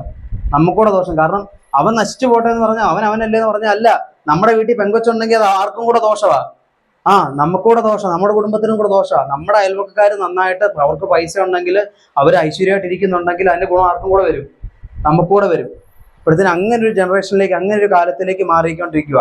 ഒരുപാട് ആൾക്കാർ പരസ്പരം അങ്ങോട്ടും ഇങ്ങോട്ടും സഹായിക്കാനായിട്ട് ഇപ്പം റെഡി ആവുന്നുണ്ട് പല സമുദായത്തിലും. പക്ഷെ ഹിന്ദു കമ്മ്യൂണിറ്റി എടുക്കുമ്പോഴത്തേനും പരസ്പരം എവിടെയൊക്കെ പാല് കൊടുക്കാമെന്നുള്ള ഒരു ചിന്തയിലാണ് ഇപ്പോഴും നിലവിൽ നിൽക്കുന്നത്. പക്ഷെ ആ ഒരു ചിന്തയൊക്കെ മാറ്റം വരുത്താനായിട്ട് SNDP പോലുള്ള സംഘടനകൾക്ക് സാധിക്കണം. അതിലൂടെ മാത്രമേ ഒരു ഇപ്പൊ പറഞ്ഞ എമ്പതി ആണെങ്കിലും ഇമോഷൻ ആണെങ്കിലും ഒക്കെ കുട്ടികളെ വളർത്തി. എക്സ്പീരിയൻഷ്യൽ ലേണിംഗ് എന്ന് പറയും. നമുക്കൊക്കെ എപ്പോഴും ഇമോഷൻ ഉള്ളത് നിങ്ങൾ അനുഭവങ്ങളിലൂടെ വളർന്നവരായതുകൊണ്ടാണ്. നമ്മുടെ കുട്ടികൾക്ക് അനുഭവങ്ങൾ വളരെ കുറവാണ്. പട്ടിണി കിടന്നിട്ടുണ്ടോ അവര്? ഇല്ല. ഭക്ഷണത്തിന്റെ വില അവർക്ക് അറിയത്തില്ല. അവർക്ക് ചെറിയ ചെറിയ അനുഭവങ്ങൾ കൊടുക്കാന്നുള്ള, എന്ന് വെച്ചാൽ നാളെ തൊട്ട് നിനക്ക് ചോറില്ല, നീ പട്ടിണി അനുഭവിക്കുക എന്ന് പറയാൻ പറ്റുമോ? ഇല്ല. അപ്പൊ അവർക്ക് എങ്ങനെ അനുഭവങ്ങൾ കൊടുക്കാൻ പറ്റും? എങ്ങനെ കൊടുക്കാൻ പറ്റും അനുഭവങ്ങൾ? എങ്ങനെ കൊടുക്കാൻ പറ്റും ചേട്ടാ? പ്രശ്നങ്ങളുണ്ട്. നമ്മുടെ പിള്ളേരെല്ലാം മോശമെന്ന് അഭിപ്രായമുണ്ട്. പക്ഷെ ഇതിന് പരിഹാരമില്ല നമ്മുടെ കയ്യിലായിരുന്നു. പറ മഹാദേവ് സാറേ, പറ എങ്ങനെ അവർക്ക് അനുഭവം കൊടുക്കാം? കത്തുന്നില്ല. ഓക്കെ. വേറെ സാറേ? എല്ലാ നീഡ്സും ഫുൾഫില്ല് ചെയ്യരുത്. ഒരു നല്ല പോയിന്റാ. എല്ലാ നീഡ്സും അല്ലെ ഫുൾഫില്ല് ചെയ്യാം. അതിനോട് എന്ത് തോന്നണം? ഒരു കൊതിച്ച് വേണം അത് കിട്ടാനായിട്ട്. ഇപ്പൊ കൊതിയില്ലാതെ തന്നെ കിട്ടുക. ജോണി ആന്റണി ഇല്ലേ ഡയറക്ടർ, അദ്ദേഹം ഒരു ഇന്റർവ്യൂ പറഞ്ഞ കാര്യമാണ്, നമ്മുടെ ജനറേഷന് ഭയങ്കര കൊതിയായിരുന്നു. ഒരു കേക്ക് കിട്ടണമെങ്കിൽ എന്താവണമായിരുന്നു? ക്രിസ്മസ് ആവണമായിരുന്നു ഒരു കേക്ക് കിട്ടണം. അപ്പൊ ക്രിസ്മസ് ആവുന്ന ഒരു കേക്കിന് വേണ്ടി കൊതിയാ ജനറേഷന്. ഒരു സിനിമ കാണണമെങ്കിൽ എന്തെങ്കിലും ഒരു ഫെസ്റ്റിവൽ വരണം, അല്ലെങ്കിൽ അച്ഛൻ ഗൾഫിൽ നിന്ന് വരും, അല്ലെങ്കിൽ എന്തെങ്കിലും ഒരു റീസൺ വരണം സിനിമ കാണണമെങ്കിൽ. ഒരു പെരുന്നാൾ വരുമ്പോഴത്തേനും ആയിരിക്കും തൊട്ടടുത്തുള്ള കൊട്ടകയിൽ ഒരു നല്ല സിനിമ വരുന്നത്, അപ്പൊ പോയി കാണുക. അപ്പം ഒരു സിനിമയ്ക്ക് വേണ്ടി കൊതിക്കുക, ഒരു കേക്കിന് വേണ്ടി കൊതിക്കുക. ഒരു ബിരിയാണി കഴിക്കണമെങ്കിൽ എന്താ? ക്രിസ്ത്യൻസിന്റെ മുസ്ലിംസിന്റെ കല്യാണം ആണെങ്കിൽ ഭയങ്കര ആവേശമാണ്. കാരണം എന്തുവാ? ഒരു ബിരിയാണി കഴിക്കാമല്ലോ എന്നുള്ള സാധനം. അപ്പൊ എന്ത് കൊതിച്ച് കിട്ടുമ്പോഴത്തേക്കും അതിനൊരു ഭയങ്കര വാല്യൂ ഉണ്ടായിരുന്നു. ഇപ്പൊ കൊതിക്കണോ? സിനിമ പുതിയത് കാണണം, ബുക്ക് മൈ ഷോ തൊട്ടടുത്തിരിക്കുന്നത്, അല്ലെങ്കിൽ ടെലഗ്രാം ഉണ്ട്, ആമസോൺ ഉണ്ട്, നെറ്റ്ഫ്ലിക്സ് ഉണ്ട്, ഫോണെ കിട്ടും. സിനിമകളല്ല. സിനിമയോടുള്ള കൊതി പയ്യെ പോയി. ഫുഡ് കൊതിക്കണോ? സ്വിഗ്ഗി വീടിന്റെ മുറ്റത്ത് കൊണ്ടുതരും. ബിരിയാണി വേണമെങ്കിലും മന്തി വേണമെങ്കിലും എല്ലാം വീടിന്റെ മുറ്റത്ത് കൊണ്ടുതരും. വേറെ എന്തിനോടാ കൊതിയുള്ളത്? പിന്നെയും കൊതിയുള്ള സാധനങ്ങളാണ് ഇപ്പൊ ഈ ലഹരി എന്ന് പറയുന്ന സാധനങ്ങൾ. അതുകൊണ്ടാണ് അത് കൂടുതലായിട്ട് ഇപ്പം അത് യൂസ് ചെയ്യാനായിട്ടുള്ള ടെൻഡൻസി ഉണ്ട്. ബാക്കി എല്ലാ കാര്യങ്ങളും അത്യാവശ്യം കിട്ടുന്നുണ്ട്. അതുകൊണ്ടാണ് അപ്പൊ കൊതിച്ച് കിട്ടും. അപ്പൊ അദ്ദേഹം പറഞ്ഞ പോലെ ഇച്ചിരി കൊതിയോടുകൂടി കൊടുക്കുമ്പോഴായിരിക്കും വില മനസ്സിലാവുന്നത്. അതിനായിട്ട് ഇത്തരത്തിലുള്ള ഞാനൊരു എന്താ പറയാ, 10ാം ക്ലാസ് വരെ ഒരു CBSE സ്കൂളിൽ പഠിച്ചാണ്. അത് കഴിഞ്ഞാണ് ഗവൺമെന്റ് സ്കൂളിൽ പഠിക്കുന്നത്. എനിക്ക് അത്യാവശ്യം എൻ്റെ വീട്ടിലൊരു മിഡിൽ ക്ലാസ് ഫാമിലി ആയതുകൊണ്ട് തന്നെ വലിയ ബുദ്ധിമുട്ടില്ലാതാണ് ഞാൻ പൊക്കോണ്ടിരുന്നത്. +1 ചെന്നപ്പോഴാണ് ഞാൻ NSS എന്ന് പറയുന്ന സംഘടനയെ പ്രവർത്തിക്കുന്നത്. NSS കേട്ടിട്ടുണ്ടോ? നായർ സർവീസ് സൊസൈറ്റി അല്ല, national service scheme. National service സ്കീമിൽ പ്രവർത്തിക്കുന്നത്. അപ്പം അതിൻ്റെ ഒരു ക്യാമ്പ് ഉണ്ടായിരുന്നു. ശാരദ എന്ന് പറയുന്ന ഞങ്ങളുടെ സ്കൂളിലായിരുന്നു, അവിടുത്തെ ഒരു സ്കൂളിലായിരുന്നു ക്യാമ്പ്. അപ്പം ഓരോ ഗ്രൂപ്പുകളായിട്ട് തിരിക്കും. ഓരോ ഗ്രൂപ്പുകളായിട്ട് തിരിക്കുമ്പോഴത്തേനും ഓരോ ഗ്രൂപ്പിനും ഓരോ ഡ്യൂട്ടി കൊടുക്കും. അപ്പൊ 3ാമത്തെ ദിവസം ഞങ്ങളുടെ ഗ്രൂപ്പിന് കിട്ടിയ ഡ്യൂട്ടിയാണ് കിച്ചൺ ഡ്യൂട്ടി. അതായത് അവിടെ ഉള്ള 50 പിള്ളേർക്കും സാറുമാർ കൂട്ടി 10-65 പേർക്ക് എന്തുണ്ടാക്കണം? ഫുഡ് ഉണ്ടാക്കണം എന്നുള്ള ഡ്യൂട്ടിയാണ് NSS ചെന്നപ്പോൾ 3ാമത്തെ ദിവസം ഞങ്ങളുടെ കിട്ടിയത്. കാരണം 3ാമത്തെ ഗ്രൂപ്പാണ് ഞങ്ങളുടെ. അപ്പം അത് കിട്ടിയപ്പോഴാണ് ഞാൻ ആദ്യമായിട്ട് ആ ഇടം ശരിക്കും കാണുന്നത്. ഏതിടം? അടുക്കള എന്ന് പറയുന്ന ആ ഇടം. കാരണം ഒറ്റമോനാണേ, അപ്പോഴത്തേനും എല്ലാം കിട്ടി ശീലിച്ചാണല്ലോ വരുന്നത്. അപ്പോഴത്തേക്കിനും ആ അടുക്കള എന്ന് പറയുന്ന ആ സ്ഥലം കാണുന്നത് അപ്പോഴാണ് ശരിക്കും കാണുന്നത്. അപ്പോഴേക്കും ഞങ്ങളെല്ലാം കൂടി ഇരുന്നു. അപ്പം ഓമയ്ക്ക തോരനാണ്. അപ്പം ഞാനാണ് ആദ്യമായിട്ട് ഈ ഓമയ്ക്ക മറ്റേ ഇതുണ്ടല്ലോ, ഇങ്ങനെ ചിരണ്ടുന്ന ഇതുണ്ടല്ലോ, അതിലിട്ട് ഓമയ്ക്ക തോരൻ മറ്റേ ആദ്യമായിട്ട് തേങ്ങ ചിരവുന്നു. അങ്ങനെ ഭയങ്കരമായിട്ട് കഷ്ടപ്പെട്ട് ഓമയ്ക്ക തോരനും പുളിശ്ശേരിയും സംഭവം എല്ലാം സെറ്റ് ചെയ്യുന്നു. പിള്ളേർക്കെല്ലാം ഭയങ്കര ഇതായിട്ട് വിളമ്പുന്നു. ഭയങ്കര സന്തോഷത്തിൽ അവർ കഴിക്കുന്ന കണ്ടിട്ട് ഇങ്ങനെ നെഞ്ചൊക്കെ വിരിച്ച് നിന്ന് വൈകിട്ടൊരു മീറ്റിംഗ് ഉണ്ട്, ഇവാലുവേഷൻ മീറ്റിംഗ് എന്ന് പറയും. അതായത് ഇന്ന് നടന്ന കാര്യങ്ങളെക്കുറിച്ച് അവലോകന യോഗം എന്ന് പറയുന്നത് ഇന്ന് നടന്ന പരിപാടികളൊക്കെ എങ്ങനെ ഉണ്ടായിരുന്നു എന്നുള്ള കാര്യങ്ങളൊക്കെ സംസാരിക്കുന്ന ഒരു യോഗം. അതിനൊരു ഗ്രൂപ്പിനെയാണ് ചുമതലപ്പെടുത്തിയിരിക്കുന്നത്. ഇവാലുവേഷൻ കമ്മിറ്റി എന്ന് പറഞ്ഞുകൊണ്ട് ഒരു ഗ്രൂപ്പ് ഉണ്ട്. അവന്റെ പേര് ഞാൻ എപ്പോഴും മറക്കത്തില്ല, വിഷ്ണു B നായർ, കൊളത്തൂർമൂഴിയിലുള്ളതാ. അവൻ എണീറ്റ് നിന്നിട്ട് പറഞ്ഞു, ഇന്നത്തെ ഓമയ്ക്കാത്തോരൻ്റെ അകത്ത് മൊത്തം ഉപ്പായിരുന്നു. ഒരു മറ്റേ മനസ്സിനക്കരയ്ക്കകത്തെ KPC ലളിത പറയുന്ന ഡയലോഗ് ഉണ്ടല്ലോ, ഒരുപോലെ കണ്ണടയ്ക്കാതെ ഇരുന്ന് ഉണ്ടാക്കിയതാ. അതിനെയാണ് ഒറ്റ വാക്കിൽ മൊത്തം ഉപ്പായിരുന്നു, വായി വെച്ച് കൊള്ളാൻ കൂട്ടത്തില്ലായിരുന്നു എന്നുള്ള ഒറ്റ അഭിപ്രായത്തിൽ മൊത്തം അധ്വാനത്തെയും എടുത്ത് നമുക്ക് ഉപ്പത്തൊട്ടി ഇടുന്ന പോലെ ഒരു ഡയലോഗ് അടിച്ചത്. അന്നത് ഭയങ്കര സങ്കടം ഉണ്ടാക്കി, ഭയങ്കര വിഷമം ഉണ്ടാക്കി.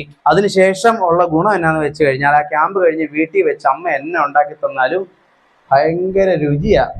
ഒരു നെഗറ്റീവ് അഭിപ്രായം പോലും പറയാൻ തോന്നുന്നില്ല. അപ്പോഴേക്കും നമ്മുടെ ഏതോർക്കും, ഈ ഇരുന്ന് ചിരണ്ടിയതും ഇഡലിയൊക്കെ ഉണ്ടാക്കണമെങ്കിൽ ഈ തലേദിവസം തൊട്ടുള്ള അധ്വാനമാണ്. പക്ഷെ ഒറ്റ വാക്കി നമ്മൾ തീർക്കും, എന്നാ പുളിയാ, കഴിഞ്ഞു.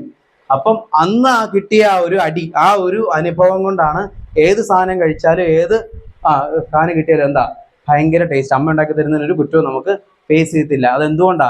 വീട്ടിൽ പട്ടിണി കിടന്നുകൊണ്ടല്ല, അന്ന് ആ ക്യാമ്പിൽ പോയി കിട്ടിയ ആ ഒരു അടി, ആ ഒരു ഇതാ. അപ്പൊ അത്തരത്തിലുള്ള അനുഭവങ്ങൾ ഉണ്ടാവണമെങ്കിൽ വീട്ടിൽ തന്നെ പട്ടിണി കിടത്തണമെന്നില്ല. ഇതുപോലുള്ള സാമൂഹ്യമായിട്ട് കുട്ടികൾ എൻഗേജ് ആയി നിൽക്കുന്ന ക്യാമ്പുകളോ കാര്യങ്ങളോ ഒക്കെ സംഘടിപ്പിക്കുകയോ അതിൻ്റെ അകത്ത് കുട്ടികളെ പങ്കെടുപ്പിക്കുകയോ ഒക്കെ ചെയ്യുമ്പോഴേക്കും ഓട്ടോമാറ്റിക്കലി ഇത്തരത്തിലുള്ള ക്വാളിറ്റീസ് കൂടിക്കൂടി വരും. അതുപോലെ തന്നെ നമ്മുടെ കൂടെയുള്ളവരെയൊക്കെ സംരക്ഷിക്കേണ്ട നമ്മുടെ അവകാശമാണ്. ഇതുപോലെ നീ പഠിക്കുന്നത് നീ ചെയ്യുന്നതുമല്ല. ഇപ്പം ഞാൻ പറഞ്ഞ പോലെ അയൽപക്കക്കാരൻ നന്നായിട്ടിരുന്നാൽ നമ്മൾ നന്നായിട്ട് വരും. അത്തരത്തിലുള്ള ഒരു രീതിയിലേക്ക് പോകണം.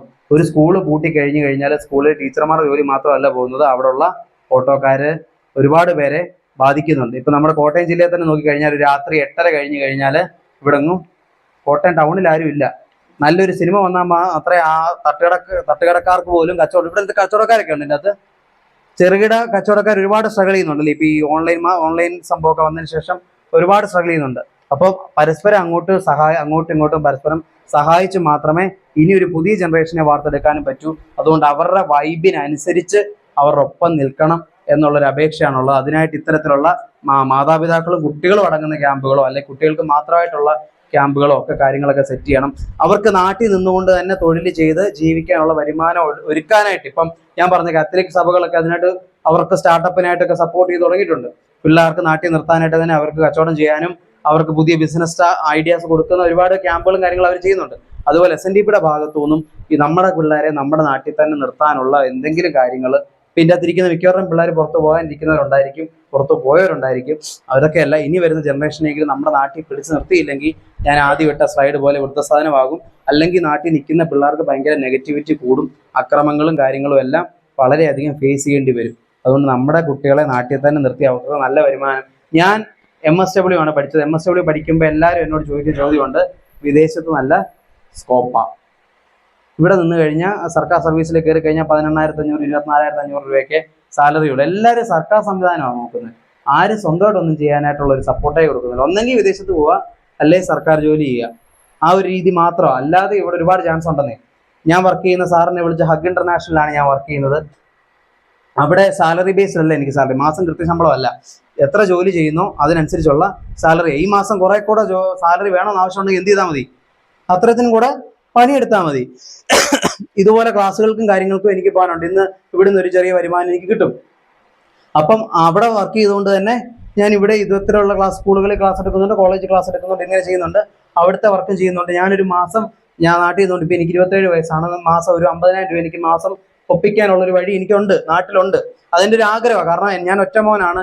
എൻ്റെ അച്ഛനും അമ്മയും, ഞാൻ ആ പത്തനംതിട്ട ക്യാമ്പിൽ അവിടെ സർവേക്ക് പോയപ്പോഴത്തേനും പ്രായമായിട്ടുള്ള അച്ഛനും അമ്മയും മക്കളെയും കാണാതെ, കൊച്ചുമക്കളെയും കാണാതെ ഏകാന്തത അനുഭവിക്കുന്ന ഞാൻ നേരിട്ട് കണ്ടപ്പോൾ എൻ്റെ അച്ഛനെയും അമ്മയും അങ്ങനെ ആക്കാൻ എനിക്ക് മനസ്സിലായിരുന്നു. അതുകൊണ്ട് തന്നെയാണ് ഞാൻ പറഞ്ഞത് നാട്ടിൽ തന്നെ ഞാൻ നിൽക്കത്തുള്ളൂ.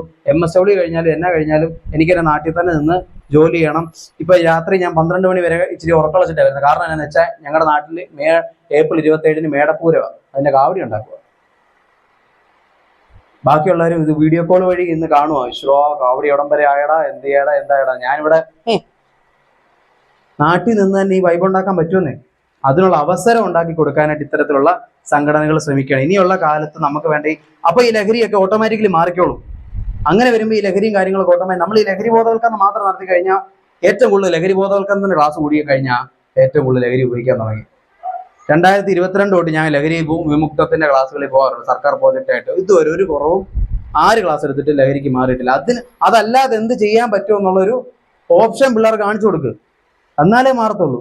ഫോൺ ഉപയോഗിക്കണ്ട, നീ എന്നാ വേറെ ഓപ്ഷൻ കാണിച്ചു കൊടുക്ക്. വേറെ എന്ത് ചെയ്യണം? പിള്ളേർ ചോദിക്കത്തില്ല, ഞങ്ങൾ തന്നെ എന്തോ ചെയ്യും. അപ്പൊ ഓപ്ഷൻ കാണിച്ചു കൊടുക്കും. പണ്ട് നമ്മൾ വീട്ടിൽ പിള്ളേരെ പിടിച്ചെടുത്തുമായിരുന്നു.